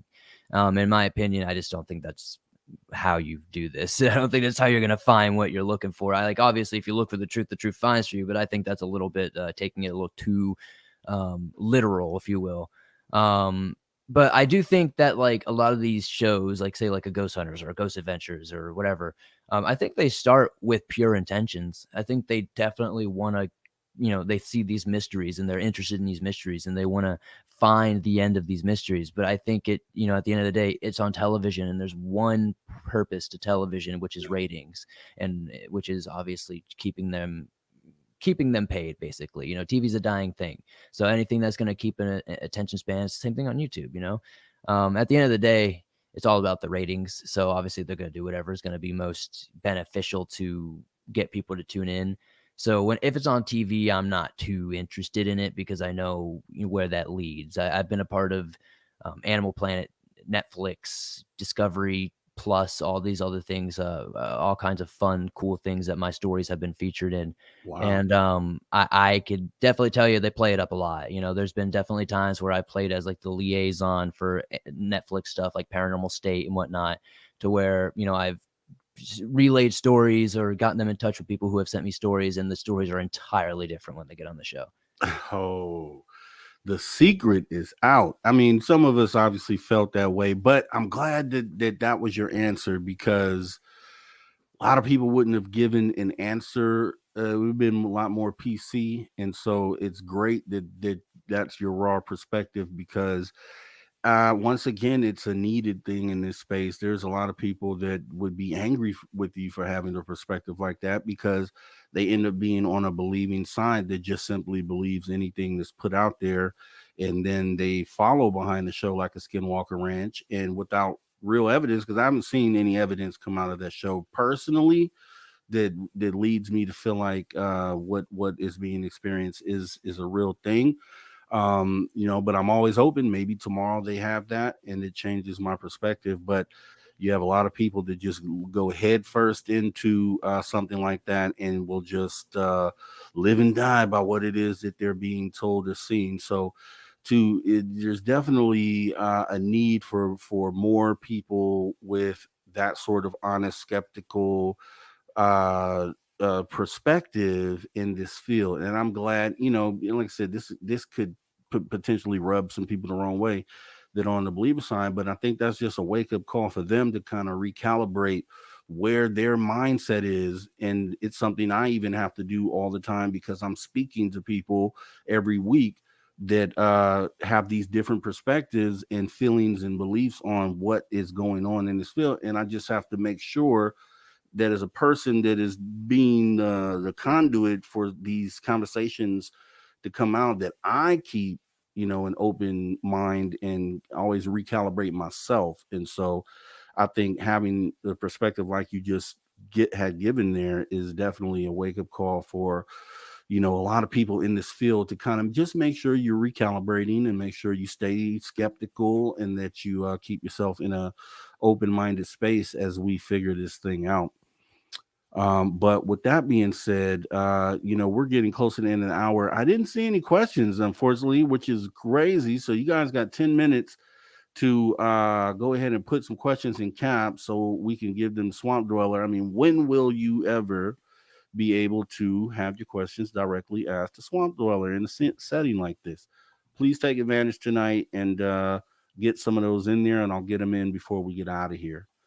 But yeah, so like I said, I just appreciate what you're doing for the space. Anyone that has taken the time in 10 years is a substantial amount of time to devote to curating a collection of stories like this. So it's a bravo to you for doing that, and for you to continue to do that is a very important part, I think, being played in the conversation is being had, because I could always, if someone came to me and said, hey, I heard this stuff might be true and I kind of want to look into more of this, I would direct them right to your channel where you have all this substantial amount of data. So just want to give you your flowers and your props on that, and just especially being you're on the younger scale, so you get to and I guess that'd be a question to ask, because I know in the demographic, I look in channel demographics, from my own personal channel and then other channels, and it seems like the age range for viewership in a subject like this is usually 30s and up, and that's pushing it. It's usually like 40s and up. What are you seeing on your channel? Are you getting a lot of the younger crowd in there, or is it the same demographic? I actually surprisingly over the years have gotten a more diverse crowd, but when it first started, it was definitely a lot of old people, if you will. It was interesting to be, when I first started, I was 20 years old, and it was interesting to see that the majority of the audience was like 40s, 50s, 60s, and it was something to me that I noticed real quick, that it was a really interesting experience, that all these people kind of respected what I was doing and respected my approach on this. And I haven't really changed in all these years. I've been unapologetically that like middle ground guy, to where it's like I don't really lean to either side. And, that's definitely hurt me in a lot of instances. But starting all those years ago, and I definitely wanted to give a shout out to my man, Scott Martis, rest in peace. I got to meet these amazing cryptozoologists and people who were doing this crazy study on like the champ, like Lake Champlain monster champ, Vic Cundiff as well, just getting to meet these people and then getting encouragement from them to continue my studies into these topics. I definitely noticed that there was a lot of older people, and I think that really comes to, at the end of the day, with age is experience, and a lot of people experience a lot of weird things in their age, whether they experienced it when they were a child or whether they're experiencing it now in an older age. When you get older, I've noticed, even myself and with my own family, like my father and whatnot, that as he gets older, he wants to share more of these things. He wants to, talk about these things, because, as you get older, when are you going to be able to, right? And sometimes you just hear these incredible stories. Going back to the band thing, I've been on tour a lot with my band the past year. We've toured all over the country, played shows all over. And recently I got to go back to Knoxville, Tennessee for the first time in a long time. And I got to meet some friends I haven't seen in many years. And I had a friend that's been in the military until recently. And he was telling me this amazing Bigfoot experience he had with with a couple people on base when they were doing their rounds and whatnot. And it just reminded me again that, you could have people that are 23 like he is, or you could have people that are 63, and they're all experiencing these same things, whether it be different stages of life or, potentially very similar stories. Because the amount of times I've heard stories, and I'm sure you have too, of people in the military seeing things that they can't explain, whether it be Bigfoot, aliens, etc. It just kind of reinforces that thing for me. At the end of the day, it's like, there's too many people experiencing and sharing stories of something. There's got to be something to it. And, definitely I've noticed over the years that it's gotten to be a younger audience, whether it be the emergence of TikTok or whatever. Shout out to like people like Mr. Ballin, who have brought this much younger audience to these cryptids and these missing 411 type stories. Yep. and I've noticed for sure, more 20s, more, you know, teens have gotten into this stuff, and I've seen a definite shift in my demographics for sure. And I want to I want to definitely keep tabs, keep a line with you on that, and maybe pick your brain on the younger demographic, because I think, if we could find a way to fully engage that younger demographic across the board, I think it'd be helpful, because yeah, the older demographic ufology is, if we want to go back to Roswell, we're almost at the 100-year mark for that, and it's early research. The research crowd is an older crowd, which would explain the demographic why it would also be an older one. And I think the biggest thing is tapping into that younger demographic. So, and if you've been able to do that in this field, is amazing. So, definitely would love to ask you questions later on about that offline. Also, if you wouldn't mind, because I know we have about 5 minutes left, are you able to give us that story about the person in the military with the Bigfoot? Would that fit within our time here? Potentially, I could definitely try to condense it as much as I can. It's not a super long story, and Okay. I can't give you too many terribly detailed stories because, again, we're at a metal show. I had a few drinks, but I do remember a lot of it because it did stick out a lot to me, and I've gotten to talk to him since. Essentially, he was I can't remember exactly where he was, but he was somewhere in more of the rural area of America. He was on a military base. They were doing their rounds on the outside, kind of checking the base and whatnot. And they saw like this large silhouette. They thought it was a large man in the road.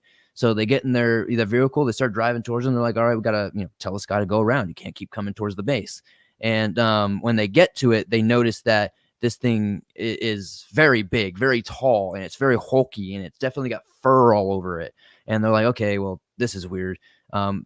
He tries to shine their flashlight on it, this spotlight or whatever they have on it, and this thing dodges it. Like, it is able to avoid the light like it's like a vampire or something. Like, if that light touches it, it's gone.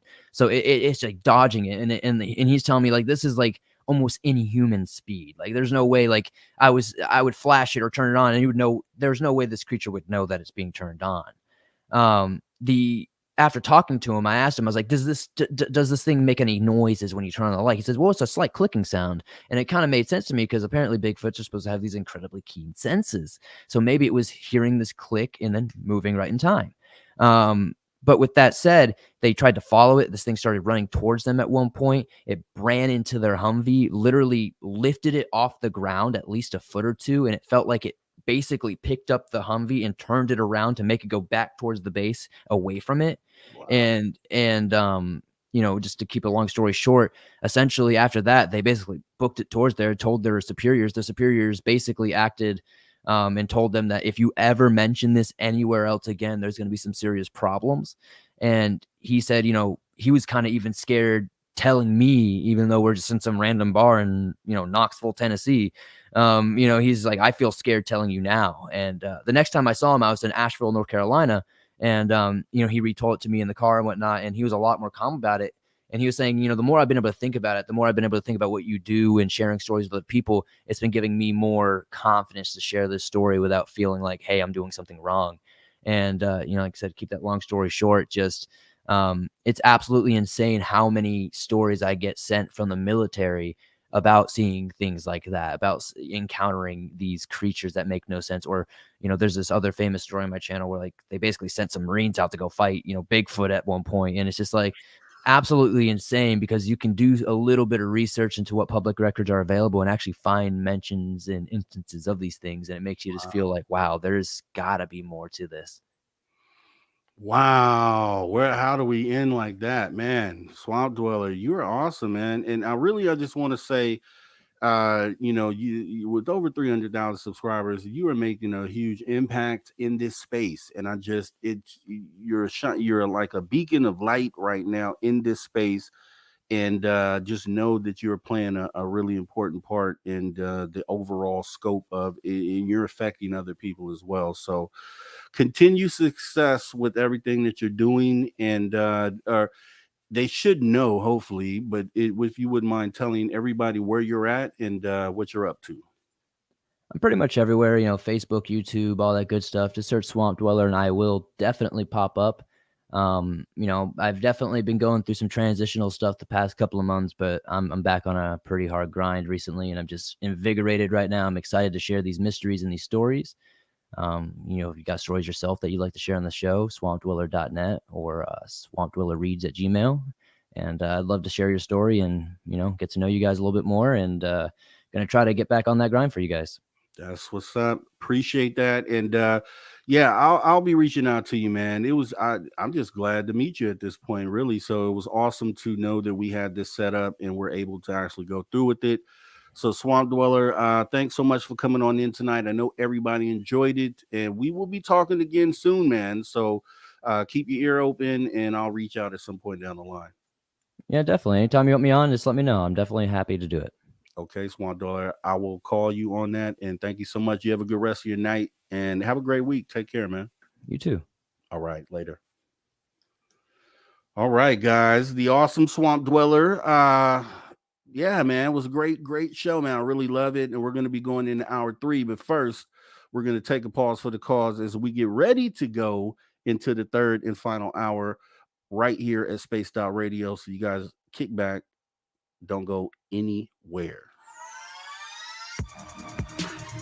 Conversations that move the needle. Conversations that move the You're needle. listening to After Hours with Mr. Rob G on the only place where you can own the night. Spaced Out Radio. Spaced Out Radio. You've tuned your dial to the right frequency.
All right. Welcome back to Spaced Out Radio after hour number 3 with me, your host, Mr. Rob G. As we get ready to jump into the third and final hour, just want to go ahead and stop real quick and give a shout out to all the space travelers, right? You're already a space traveler. Consider taking the next step and join the club. That's right. You can be a space traveler and join our Patreon. Become a space traveler and Space Travelers Club is $5 a month. Please consider doing that right here at Spaced Out Radio as we get ready to go into this third and final hour and bring in our person of the hour. As you can see on the screen, we are going to welcome Jax Harmon with the Paranormal Report. Let me make some room for Jax as she comes on in. Hi, Jax. How are you this evening? Hi. I'm good. How you doing, Rob? I'm doing good. I'm feeling good. We're at the end of the week. You know, we got a short week, and then we're gonna meet up in Reno. Yeah. So face-to-face meetings. I can't wait, man. I'm getting excited. I know. Me too. I'm Yeah, already so- all packed. I'm literally getting all my stuff ready. You know, I'm a procrastinator. I'm not gonna lie. I haven't even started packing yet. I'm a last-minute packer, and I shouldn't be that. I'm ashamed to say it, but yeah, that's me. I could never. Would blow my mind. I know, but my girl, she That's feels such the a same planner. way. She gets packed like 2 weeks ahead of time, and she always comes in. Are you have your stuff packed? And I'm like, yeah, not yet. But and then the day before, I'm sitting here rambling through and trying to do that. It's I'm like, bad. yeah, you're the It's- one that always forgets everything. Oh, I forgot to pack my underwear. It's bad. Look, all the way to the last minute when it's time to leave, and I'm still putting the last thing in there. It's bad. I'll admit it, though. That's me. I'm sorry. But yeah, with that being said, we're going to share some great stories tonight, and then obviously also in Reno. So we're going to do the live show there on Friday, 3 to 6. And then I don't know what Dave is planned for as far as broadcasting for the weekend. I know we're going to run the rerun shows, but maybe we come through and do a little live or something, and on Saturday and Sunday. Yeah, might as well, right? Yeah, might as well. We're gonna be together. Exactly, with a lot of great guests as well, and the fans.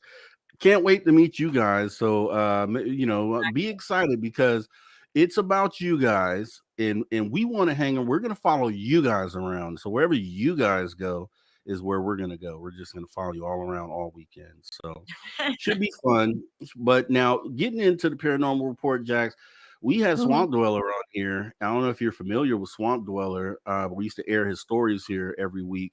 And it's always been fantastic, the stories that he has submitted into him and then he retells.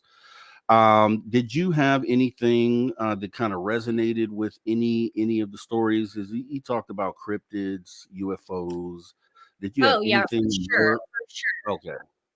Okay, so I've been thinking about this for a little while, and it kind of resonated with what we had talked about last week, which was, how our vibrations and everything about like what the energy with the cryptids and everything and like how we live our lives and all that. And it started making me think about, I used to be a person who was very much like against the orbs. Okay. I know there's a lot of people out there in the paranormal who are like, oh, orbs are nothing. They're dust. They're, light, whatever, something's going on. But I was kind of like that myself for a really long time.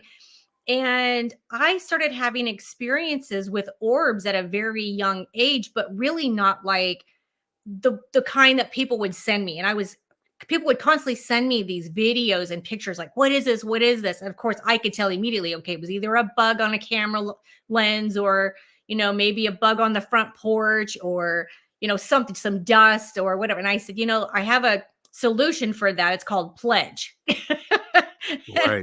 People didn't really like that, but I started coming around because I started realizing that the there are orbs that are very much connected with like Bigfoot and the entities that are around us, the spirits and darker, orbs and brighter orbs. They actually all come in like a rainbow of colors. A lot of people don't see them like that, but there are several people who will say, I've seen them from a range from, white, silver, gold, yellow, red, green, blue, you name it. Okay. And a lot of these are very much connected with individual things. Like, for instance, like he probably talked about at some point, the orange lights that are connected very much with like Bigfoot. And when people are out in the woods and they start to see lights, majority of the time it's 3 lights and they're usually orange.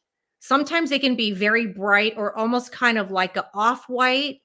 But I've seen them, and a lot of people that I know who have been out looking for Sasquatch have also seen the exact same ones. But usually that's what kind of goes hand in hand with the Bigfoot and the Sasquatch are the orange lights or orbs. Okay. And then you've got different ones that are connected to, say, spirit, where more people see white. Now, white is considered to be light, meaning like in death of like light of, a spirit from heaven visiting, coming to see you or something. And then, of course, there are people, and for instance, like I had mentioned this before, but a friend of mine that you guys know on the show as well, Lee Strauss, had shown me a picture of black orbs. And that was actually outside. So when you get something where it's like a black mist or, for instance, black orbs, that is a sign of danger. Something's either trying to warn you or there's something else like an entity there that is dark and negative.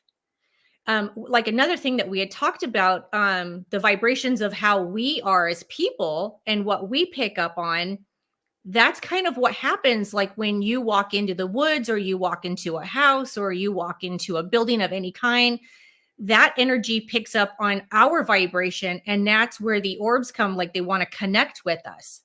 And I don't know if you've ever seen an orb in like a different color, but I'm really starting to kind of come around more with like knowing that they are distinct to different things. And I've heard so many different people tell me, like, I see blue orbs or maybe sometimes like green orbs, and that'll be more alien related. Like people who go out sky watching will often see purple, green, blue, sometimes pink, just different colored orbs. But I find it very interesting because, like I said, that was something that I kind of was like, I'm not really so much thinking that's much of anything. And then it started, coming around more and more over the last year or so.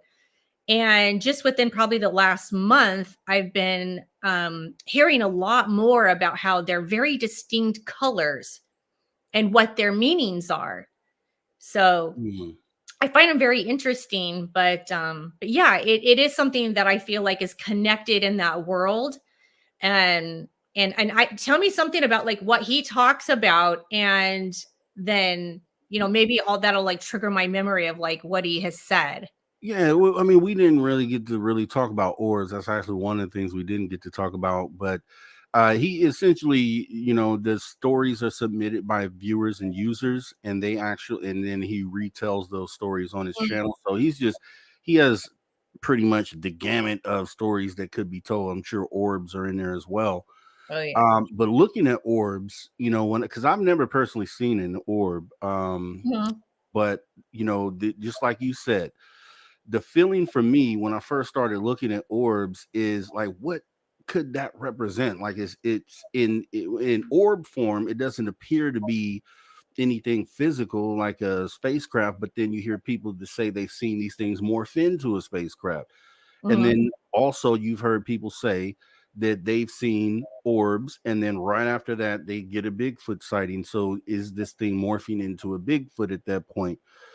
Then you have skeptics that talk about orbs, and they look at orbs and they try to explain them away as atmospheric conditions like ball lightning, things of that nature, So I never really put a lot of stock into orbs either until I had my own sighting where I felt like that maybe these things do represent something physical, but I don't know. How do you really, it's like a ball of plasma, right? As far as I mean, like I said, we talked about this last week about the energy, and it's literally like it's a way of it showing itself to us, letting us know what it's feeling and what it wants from us.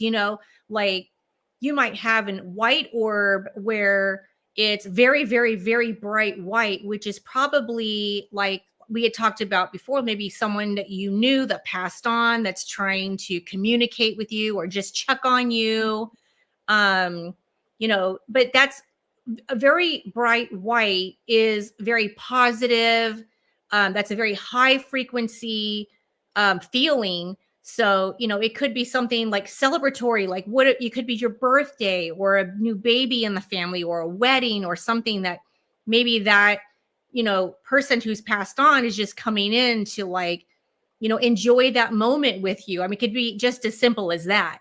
But and then you've got different colors where sometimes you'll see like say a blue orb or a green orb where that might mean something more like you might be dealing with anxiety like we had talked about.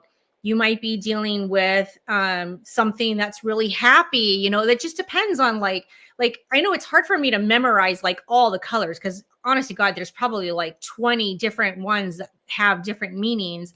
And I try to stick to the ones that people normally see, but I've had people tell me like, oh, I see red orbs and I don't feel good when they come around. Well, that's probably a warning. Something's probably telling you, don't go near whatever it is you're wanting to do. Don't do something that you're wanting to go do. Or maybe that's trying to tell you in a way, like maybe that's not a good path for you to take. But I really do feel like there are like their messages, I guess I want to say, like it's a message of, it's either good or it's something that's helpful. Maybe it's something that's trying to warn you. But I really do actually have an understanding more now of like what they are, what they mean, what they represent, and that apparently they've always been there. But like I said, like you and I both agree that I was at a time where I kind of just brush it off. Like, I don't really, take a lot of stock in like the whole believing in the whole orb thing. But, after several experiences of my own and then talking to other people who've had these experiences with different color orbs and saying, this is what I was going through and this is what I saw. This is what I was going through and this is what we got on camera, so there's that proof now. And it doesn't matter who you are. Every one of us walks around with a camera, Right. literally in our hands. And I think that's why more and more people are coming around to the idea that there's proof now. There's way more proof. It's not just stories from the past, there's constant video and pictures of these things. So, and I think that validates. And it almost, I mean, listening to you talk about that, I'm thinking as you say this, and so kind of looking at it, I guess a way to almost describe what you're saying is that potentially these orbs are almost like tapping into your energy, right? And and I guess a way to describe it would be like a mood ring or Exactly. like a That's a good way to chlorine think about it. strip Yes. that shows the detection of this energy in the area. That makes a lot of sense, right? Like a visual Yes. indicator That's of a great the way of energy. describing that. Yeah. I like it. Yeah. So, a lot of people who anytime that I've seen orbs, as far as like on video, they are always in the sky. But then you have those stories about people saying that these orbs have come down to the ground and kind of passed through vehicles and passed through people. And I wonder what that's about. Have you ever thought about Okay, that? that is so bizarre that you would say that because that is so crazy. I was literally just about to tell you, I had an experience, and this is one of the reasons why I'm starting to more and more come around with the colored orbs and the different ones. This was years ago. This was probably like, oh gosh, long time ago. I'm going to say like maybe 25 to 30 years ago. This is a long time for me. Okay. I was actually driving down this really long road. My parents lived way out in the country, about 25, 30 miles away from town. And we were driving back into town. And I can't remember exactly what we were going to do, but we were just on our way in. And out of nowhere, this blue ball of light shot across the street, went like literally inside my car, went through the car, out the he was driving, I was in the passenger seat, went out my side and shot out into like this, like a it's like just like a bunch of trees. I can't remember exactly what it was, but it's like olive trees or something out there. And we just kind of sat there, like looked at each other like, what was that? Like it was just like a shot of light right through it, but you could see it clear as day. It was blue. Mm-hmm. And we never did understand what that was, but it was just a clear, like ball of light, but it was fast. It went so fast by. And we kind of just like I said, we brushed it off, never really talked about it too much after that. I think maybe once we said something about it and it was like never again. So yeah, so it's really interesting that you would say that. And I think that's actually an awesome way to, like, research wise and data wise, to kind of maybe take that angle on it, because really, I've only heard, explanations like, okay, we see it and we think it's this, we think it's a craft in orb form, or we think it's Bigfoot in orb form. But when you get into maybe giving explanations on, because they are often seen changing colors or displaying one particular color, sometimes they're blinking through a bunch of different colors, and that literally could be some sort of way of communication at some point, like them making us aware of even what you said, the energy or something going on with you personally. So it's an interesting angle. And then just being able to maybe build a database as well, like a catalog of what these colors might represent, and kind of using that template with future encounters and sightings to see if it lines up, to kind of, because there could be something there when you're talking about that. Exactly. And literally it's basically just about communication. They're communicating, they're coming, like I said, it could be anything from the brightest light to the darkest. And it's all about communicating, like I said, coming in, looking, checking, they're always around us. The energy, we're surrounded by it. And they actually have access to come in and out. A lot of people believe like once you pass on, you're on, you that's it. There's no coming back. But the reality is that they really are always around us. They see us. They really live amongst us in their way. And that's just their way of letting us know, like when we need to see it, we'll see it. And sometimes, if something's going on and there needs to be a warning of some kind, they're going to help us. That's what they're trying to do. It's spirit guide, and that's just like every single person on earth has a spirit guide. And if you believe in that or not, we all have that. And it's like that gut feeling, like when you just have that gut feeling of like, I shouldn't do that, or something doesn't feel right. Yeah. They're helping us with that. That's actually your spirit guide helping you to know like something's not right for you. Don't go there. Don't do that. So, I feel the same way about that. Yeah. Like a the devil and the angel, and that voice that you talk to inside of your mind, I feel like is the one that's connected to the energy and is trying to help direct your physical you, which and usually that voice is always right, and that's why they say go with your gut and those sort of things, because that voice is usually giving you the proper information. And when you think about that, it's like, wow, okay, it's not you talking to yourself in your head, It's actually a higher connected, enlightened you trying to guide the dumb human version of you, right? What it Well, seems like. yeah, I mean, we're human and we're going to make mistakes. But thank God that, we actually do have, spirit guides in the world helping us get through this time here on Earth. Like, if you believe it, like I said, you don't believe it either way, they're there, if you want to like help. Matter of fact, they actually do help you with many things like I believe in manifesting. Okay. I absolutely believe that if you put something out to the universe, you're putting that out every time you open your mouth and you say, this is what I want. This is what I'm going to do. This is what, this is the plan. And these are my goals and I'm sticking to it. Set a goal and do something. You're putting that out there and they're actually helping you with those decisions. They're helping you make those, goals and get that manifestation out there and make it happen. It's just, they're always there to help us. Yeah. So, yeah. And I feel that way as well. And,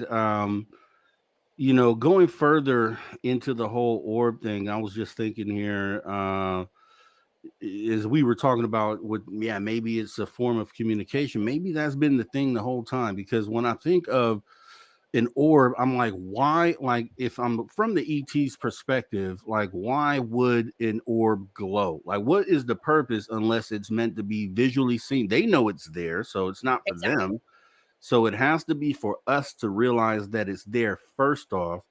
And then the second part of that is to figure out why it wants us to know it's there. And then, maybe that goes into the sequence of lights and blinking that it does. And maybe this whole time, that's been just an open line of communication this whole time. Like, they're literally trying to communicate when this is happening, and we just don't perceive it that way or realize that that's what's taking place. And they're literally trying to make contact, direct contact, by talking to us through this method. That's a crazy thing to think about. Well, even like, especially the like Gen X people in the world who are like, I'm Gen X.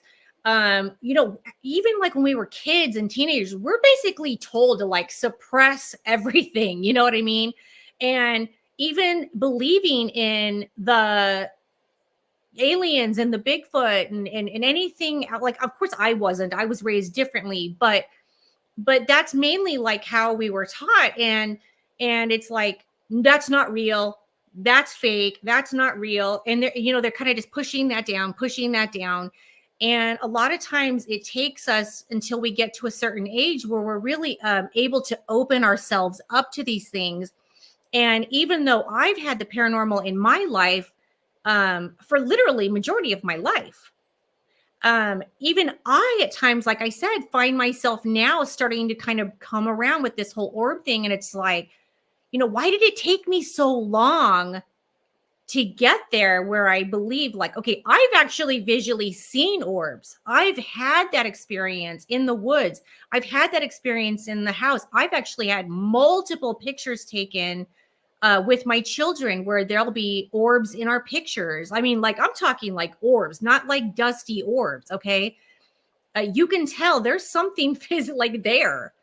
And we'll often sometimes have like an orb in the picture, and then you'll see something move in the picture and then maybe come back and it's in the exact same spot. It's very interesting, but they're showing us that they're there. And that's their way of showing us, like, look, I'm here. I'm communicating exactly like you said. So definitely. It makes me lean into, because I don't know if when I start thinking about that, I go further, obviously, down the rabbit hole. So I would think that, if the government is not in this face-to-face meeting with the ETs, maybe it's simply that the government has learned to communicate with them through that method, and there never has been a face-to-face meeting, but we've deciphered their method of communication. The governments have, at least, which I could see that as being plausible, because I know we have people within the government that look into breaking codes and things of that nature. It's a big thing, right? And so it would make sense that maybe they have been able to decipher this code, and they have communicated in that method with ETs. That makes a lot more sense than a face-to-face sitting at the table meeting where you're shaking hands and agreeing. Maybe this is probably more the plausible method. And I think you've opened up a can of worms there, really, because I think that might be a good focus for people within ufology to take that perspective of what might be going on there, because we don't know if it is or it isn't, but it really sounds good. And logically, when you put logic to it, then it makes sense, right? So, well, Rob, the one thing I do always say, and for anyone who's listening, I say this all the time, I do not consider myself an expert in anything, nothing in life, because I believe that if you consider yourself an expert, it means you have no growth. You have nowhere else to go. You know it all. You're basically just a know-it-all of information. And I am not that. What I'm doing is just taking my own personal experiences and learning from them, sharing them, and what others have shared with me. Now, if you think about it, like say 15, 20 years ago, there weren't that many people in the paranormal. Okay. Right. There are thousands of people now in the paranormal, and we're all sharing this information. We're videoing and we're editing and we're doing like all these things to get like exactly that one moment of like when something happens, to share that. And so now you literally have like not only just the government, who I believe have known forever. Okay. Like that's been going on way back when. I'm talking World War II, things were happening, ET style. Right. And on. But now when you really think about the depth of how many people in the paranormal have come out, and they'll say, I've got UFO footage, I've got, spirit footage, Bigfoot footage, or whatever. And that's what's really compelling, is that evidence and that learning, and teaching each other like what these things really mean. I mean, that's where you get the information. And it's laughable. That's why it's laughable to me, and it perplexing, really. It's laughable and perplexing at the same time, how people in this field you can see that the data is here, like different people who have cataloged data and just experiences and experiencers that you talk to. So with all this data here, it's always perplexing to me why people within the community overlook all that and still want to focus on what the government is doing with this. Like, why? Like, why would you overlook? You're from this community, so what we have here.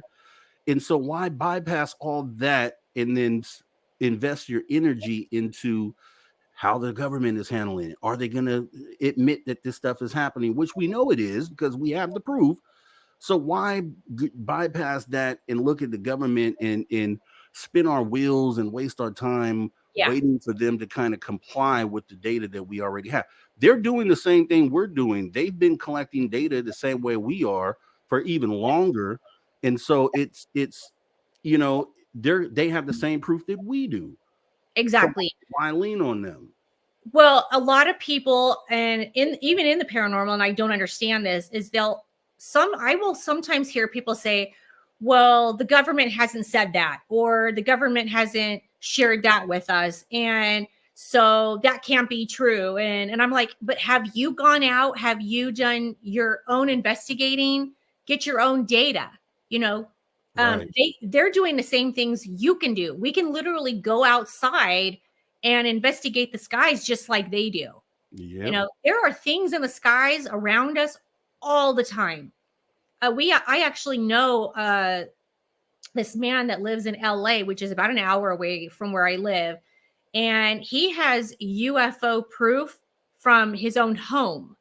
He literally lives right there on the coast. He's got UFO proof of things flying by, and a lot of people around there know him. I can't say his name because of what's going on with him. He's got a lot going on where people just are giving him a hard time about how much footage he has. But he literally has like UFO drones that fly in, check out, like it'll be a helicopter, it could be a jet going by or anything, and all of a sudden this thing will fly in right next to it and check it out and fly off, and it's like within a matter of seconds. But he's got this camera that picks these things up, but our government doesn't know what it is. I literally went to a military base with this man to talk about these things, and they don't know. They're literally like, we can't tell you, we don't know. So they don't know everything, but they seem to pretend like they do. Well, I think the thing is that they, for the obvious reasons we've always talked about, the power struggle and how they don't want to give that up. So I know they sit up there every day and they look at our community and they send people in to infiltrate and cause dysfunction within the community too. I totally believe that. And I think it's really mainly because they look at our data that we have. They look at the MUFON database. I don't know if they actually look at it, but they know that they collect data there, and they know that New Fork does the same thing. So just those two entities, along with experiencer stories, I know they're looking at it like, hey, these guys actually have all the answers. They just don't realize that they do. The only difference that I feel like between our database and the government's database is the government has the ability to, and the muscle to get out there and retrieve craft and bodies, and we don't have that ability. So that's the only part of the story that we don't have. But we have enough data to know that we see these things in the sky. We know that they've landed and things have gotten out. So we have all this. We just don't have the craft. And I think they see that and they're like, man, they don't really realize what they have. Let's keep them distracted and divided as much as possible, because if they ever sat down for a moment and got together and really looked at what they had, then they would realize that they don't need anything from us in confirming this. And I think that's kind of what they're doing. And they're just kind of laughing at us because the community is so divided and divisive, and we're just at odds. And it's sad. Yeah, it's so sad that it's like that, because I've always said, and anyone who really truly knows me in the paranormal knows I'm kind of like the paranormal Switzerland. You know what I mean? Like, I don't really go there. Like, if you have a problem, that's your problem. It's not my problem. I don't get into the drama. If people love me or like me or hate me, that's all. Whatever you feel, you feel. It does not affect me. Okay. I am the most easygoing, down to earth person you'll ever meet in your life. I am true, every ounce of my soul. But I don't do this for attention or please people. I do this because it's my soul. It's a piece of me. It's what I grew up doing. It's my passion, but it's a huge part of me as a person. And the greatest part about this conversation too is, like, when you're saying like, we don't really need them, the fact of the matter is you're so right, because you know how many people are out there who've had the literal personal connection with the extraterrestrials, have been abducted. I mean, I know many people who have told their stories, who have the experiences. I've never had that experience. I'm not sure I'd want that experience. I mean, when I hear these people talking, it sounds frightening. Yeah. I don't want to think about, like, do I have to worry if something's going to beam in and take me and who knows what? I don't know. I don't know if that's an experience I want. Now, Bigfoot, on the other hand, sign me up. I'm down. I will go anywhere in the world and find Bigfoot in a heartbeat. And if I see it, great. And if I don't, that's fine. I'll go for a good time. But there's a lot about the extraterrestrial life that, kind of is scary. Is quite scary. It definitely is, because here's the thing. You're talking about something that is super intelligent, more intelligent than you, more aware than you. And to have this thing that's so more superior than you, to be able to stand in your presence, and you're like in the literal like face to face with one thing. And that's the thing. And like I said, I'll always say it.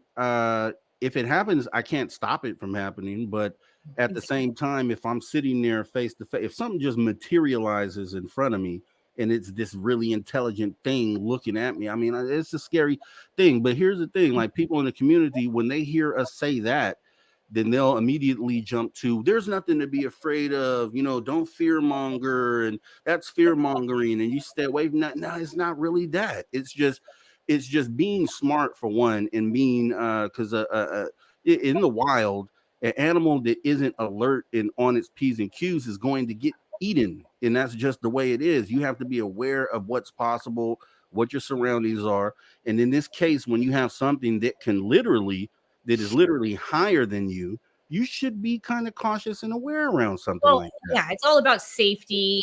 I mean, look, have we ever had an alien invasion? No. Could there be one? Yeah. I mean, listen, if you for 1 second think that we're the only beings in this universe, you're crazy. Like, there's no way. I mean, we have way too much proof, we see things. Things are happening. People are being abducted. It's just out there. The proof is there. So, for anyone to say otherwise, you're naive. But, bottom line, it's like, I kind of compare this one thing, and I know it's not the same, but it's the only way for like humans sometimes to understand like that feeling of there's a lot of people in the world who are afraid of flying. And I sometimes have to remind people it's not really the flying you're afraid of, it's the dying, Yeah. And I think that's what people think, like, oh, no, if I fly, I'm going to die, and it's like, that's just that fear of like, I'm off the ground. And if something happens, that's it. We're dead. Okay. Well, you're actually safer in a plane than you are in a car. Yeah. Believe it or not, you really are. But I understand the fear. I get it. I'm not really afraid of flying. I'm not fond of turbulence. That scares the crap out of me. But I do understand the fear of, like, say there was an alien invasion and all of a sudden there are aliens everywhere and they're coming in your home. I think every single person on earth is going to be in fear. I don't care who you are. Yeah. Well, here's the other part of it. So when we get on these planes, and it's the fear of that thing falling out the sky, and there's nothing you can do to control that. It's just your fate. It's the end. That's just what's going to happen. So, but here's the part that can be avoided and could allow people to just put themselves or set themselves up for success and not defeat. And that's if we know, and if we're able to get the message to everyone else to know what's going on. We know within ufology from different encounters that these things shut off electronics on aircraft. They've done it many times. And so my question has always been, if we have these military pilots who just regular personal private pilots who have given all of these descriptions of times where they were flying and all of their instrumentation went out, but you never had an official story from the commercial airline market, what are the chances that these other planes experience power outages from ETs, but the commercial flights don't? Why has there never been a story told where a commercial flight lost power during flight because of a craft? It statistically, it has to have happened in the past. So it leads me into believing or wondering. It leads me into wondering if some of the crashes and things that we have had over time, do they have anything to do with that? Because the FAA gives the final word on what they've investigated, whatever their investigative branch is, but they say, oh, it was this piece of instrumentation that failed and that's why it happened. But was there ever a realization at some point, but obviously they didn't tell us, that ET shut off one of those planes and it's the reason why they crashed? Have you ever thought about that? Yeah, I actually have thought about that. These are things that I actually do think a lot about this kind of stuff. I actually do think about this. I actually had a really good friend of mine that is a pilot. And we actually had a conversation about this one time many years ago, probably about 5-6 years ago. And I remember him telling me, I specifically asked him, we used to work out at the same gym and we would talk about these things. And I would ask him, like, do you guys actually ever see anything? Or, why don't you guys report anything? There's never reports of anything. And he literally told me that they don't put it out. If they do actually get reported, they won't share the information with people. They're too afraid that people will stop flying and shut down people. Basically the airlines will just shut down because people won't want to fly anymore. So they just don't share their stories. I'm like, that's crazy. That's selfish and sad. And it's all done for the dollar. I mean, it's, I always said, I would like to know, even though there's never been confirmation that they've ever shut off a plane, but my whole thing is that if it's true, if it's ever happened, I would like for that to be at least spoken. That way people can make a choice if they want to board that plane or not. I mean, it should be our choice to know if we want to put ourselves or put ourselves in a position where that could be possible. I would rather find out that this is true on the ground than at 35,000 feet in the air. Exactly. You know what I mean? And just give me the chance to know this so I can consciously make a decision. Yeah, so true. And here we are talking about all this, and we're all about to fly. I'm driving. Let me just tell you guys something, a little funny something. Okay. I am not in any way, shape, or form afraid to fly. Okay. I actually do love to fly. I feel it's very safe. I enjoy flying. Like I said, I am not a fan of turbulence. Okay. Now, my daughter, on the other hand, when there's turbulence, it's like she's on Disneyland ride. She's laughing. That thing could drop out of the sky 10,000 feet. She'd crack up. Okay. Oh, it drops even the tiniest bit. I'm holding on to the seat. I am praying to God. Yeah, me too. I know I'm about to die. I'm going to kiss my butt goodbye. But honest to God, like, I cannot take it. But let me tell you, the worst turbulence I have ever had in my life, twice in my life, was to Reno. Wow. So let me tell you, I'm popping a Zanny this time. Please do. Usually what I'll do is I'll get a couple of those little shot bottles, like 2 or 3 of those, because when you're at altitude, it affects you a little more. So I'll get them from the stewardess and crack a couple of those, and then maybe go to sleep for the trip. But yeah, it's me. I'm here with Woo Radio. Because I don't think we're here. We don't have wings. I think we were supposed to be on the ground. We're not really supposed to be up there like that.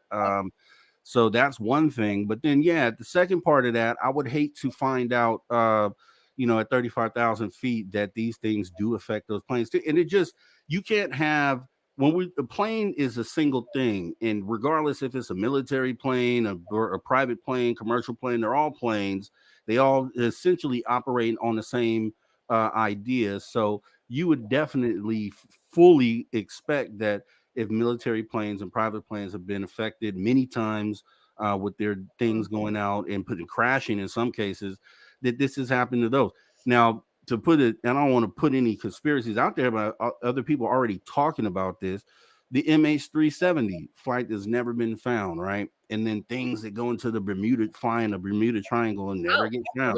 The Bermuda. Well, what's happening to those things? Let's try to get an answer on that. And maybe it's related to ETs. Maybe they're flying through portals, or I don't know what exactly is going on, but we can't just not look at that and just kind of brush it out our mind, because it's something that's happening and people should be made aware of it. So yeah, I absolutely agree with you that I do believe there are portals, and that I do think that there are some planes that have probably gone through a portal. Now, is it over Bermuda Triangle? Maybe that's where one of them exists. Like, I actually just watched a show about a month ago, and they were doing a test in the water about over the Bermuda Triangle. And there was actually an area, I can't remember the name of the show, but they did a test where under the water, the sand around was getting sucked down, literally, like they were watching it, all of it getting sucked down to the bottom. And I thought, like, where's that pull coming from? Like, there's got to be something there, like a magnetic pull or something. I don't know what it is, but who knows?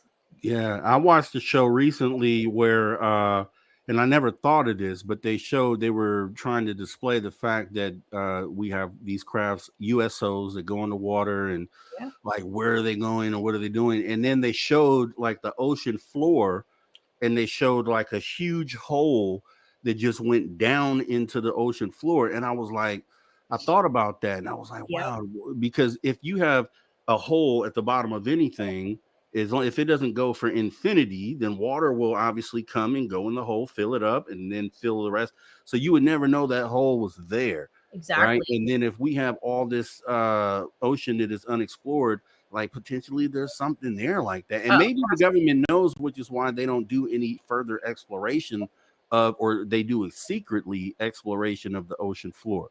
But mhm. there's definitely things like that they might know that we could never find out, because we can't get to the bottom of the ocean as Yeah. humanity. But even with that said, I think we have enough evidence otherwise to be able to say that the rest of the stuff is going on, and then try to get those other questions answered down the road. So 100%. Absolutely. definitely. So let's see where we're at. We got about 9 minutes left. So yeah, we're gonna go ahead and get ready to wrap the show up, Jax. I appreciate you coming on in. Yeah, of Another course. awesome week here, Spaced Out Radio. And we'll both be in Reno next week. So we I won't know. be I doing can't anything else. wait. Yeah, it's gonna be fantastic. So guys out there, at the very least, please tune in for that show on Friday. It's gonna be awesome. I want to try to get you guys involved in that. So like I said, if we are able to get you guys to kind of jump on stage and kind of maybe say a word or two, Of just course. be ready for that. And then maybe we can make that work out. That'll be great. I'll love it. And like you said earlier, you were saying like, oh, we'll be following everybody around. Please, if anybody out there is watching, listening, and you're coming, please feel free to come up to us and hang out with us and talk to us. Like, we are such easygoing, fun people. Exactly. We're fun to hang around. And we will be having breakfast for dinner with Dave Scott while we're there. Period. He says, no, no, you guys are being We are. disrespectful. I say no. I say breakfast for dinner is an excellent choice.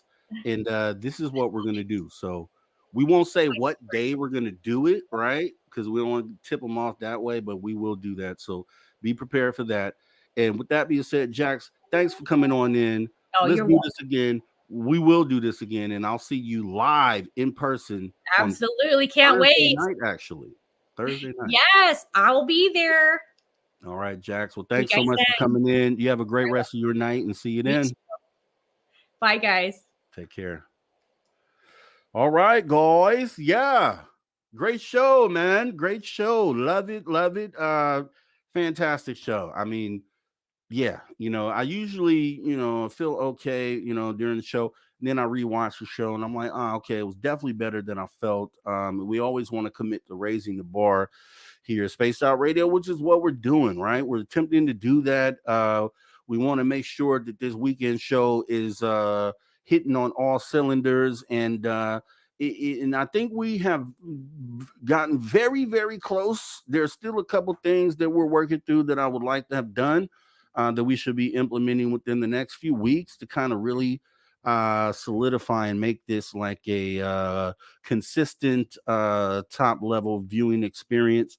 And I'm committing to do that. All feedback is welcome, and we have a comment section down below where you could drop your ideas, your concerns, your recommendations, and kind of just feedback is welcome here. So definitely continue to let us know, and we'll continue to take those ideas and thoughts into consideration, because that's just what we do. It's just as much you as it is us here, Space Out Radio, which is why the chat is always bumping, and why anytime a new person comes in to view the show, they always compliment on the experience that they had in the chat. And me, myself, prior to hosting this show, and even during the week, right, when Dave is on, I'm a chat member as well. I'm in there with you guys, chatting it up.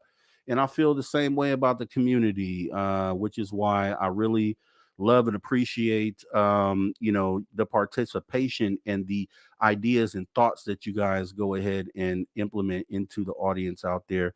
So, this is a show that should be higher rated, and we strive to actually get it to that point. So I'm so excited about where we're going. We are growing as a channel, which is awesome. And So with that being said, we have a few minutes here, right? So let's just hang out for a minute. We got like maybe 4 minutes here. So what I'll do, let me run a couple of these commercials promos because we should be doing this every show. We don't have ugly swag, guys. If you haven't had a chance to view our swag shop, please make sure you go over there, spacedoutradio.com/shop. We got a lot of awesome stuff, just like the Alien Head Rob G right there. We got that on t-shirts. We got that on socks. We got that on draws. We even got the Rob G draws. Shout out Castle Dude who copped a pair of Rob G draws. We got Dave Scott draws and all sorts of other stuff there. We got everything that you need. We even got onesies for the baby. So if you have the niece, nephew, grandchild, son, daughter that could get swagged out, definitely make sure you dip into the shop and get yourself some swag. So let me go ahead and run that commercial before we get up out of here. Hey everyone, guess what? We do not have ugly swag. We have spaced out radio gear that you're going to want to wear. Why? Because no one wants to wear ugly clothing. So head on over to spacedoutradio.com and go shopping today. You'll be glad you did. And it's a great way to support our show. Once you get your gear, send us a picture of you rocking out in your SOR swag. spacedoutradio.com. Shop there today and make yourself look good. For one of the final times, it's kind of hitting me, right? This is probably one of the final times. It is, especially for after hours, final time that we will be running this Reno commercial. So it's kind of bittersweet because we'll have to put it in the archive. But here we go, right? So last time we're running the Reno commercial at after hours, but it's going to be an awesome show. So here we go. If you love your woo, it's time to make a commitment to the 3rd annual SOR Fan Party. This time, we're heading to Reno, Nevada and the Silver Legacy Casino and Resort, May 10th through 12th, 2024. Tickets are $60 or $100 for VIP. With that, you get a free radio show. You get to hang out with celebrity guests from Spaced Out Radio, including our team, who are coming to hang out with you. You get to meet the entire team, like Science Bob, Merle, Melinda Leslie, Geraldine Orozco, and more. It's a weekend packed with adventure, and we want you there. After all, we're doing this for you. Find out more and get your tickets at info@spacedoutradio.com and book your hotels today at the Silver Legacy Casino and Resort in Reno, Nevada. Come join us for the SOR Fan Party, May 10th through 12th, 2024. All right. Yeah, bittersweet. Last time we'll see that commercial, but definitely want to thank everybody for coming in. Dave Scott tomorrow will have Jeff Woolwine in talking about Arizona UFOs. So maybe Phoenix Lights, some of those other things will be discussed. Outside of that, though, definitely want to thank everybody who came in. Let me thank the Super Chatter. I know we had at least one here tonight. We had two. We had Moonlight 0111. Thank you for your support of Spaced Out Radio. We do appreciate that. And then we do have W. Decker, who came through bright and early, showing his love for Spaced Out Radio. Appreciate you, W. Decker. Appreciate you, pushing for unity in the community. So I know you'll understand what I mean by that, but definitely appreciate that. And really to all the other people out there, you're already space traveler, consider taking the next step and join the club. That's right. You can join a Spaced Out Radio Space Travelers Club for as little as $5 per month. So please consider doing that. And otherwise, to all the viewers and listeners across the globe, thanks for giving your support and tuning your frequency to Spaced Out Radio, where we do what we do best. And what's that, we ask? We own the night. I'll go ahead and end it off like this, and we'll get up out of here. See you guys at the broadcasting live from Reno on Friday. So see you guys soon. Conversations that move the needle. Conversations that move the needle. You're listening to After Hours with Mr. Rob G on the only place where you can own the night. Spaced Out Radio. Spaced Out Radio. You've tuned your dial to the right frequency. All right. Peace, y'all. See y'all soon.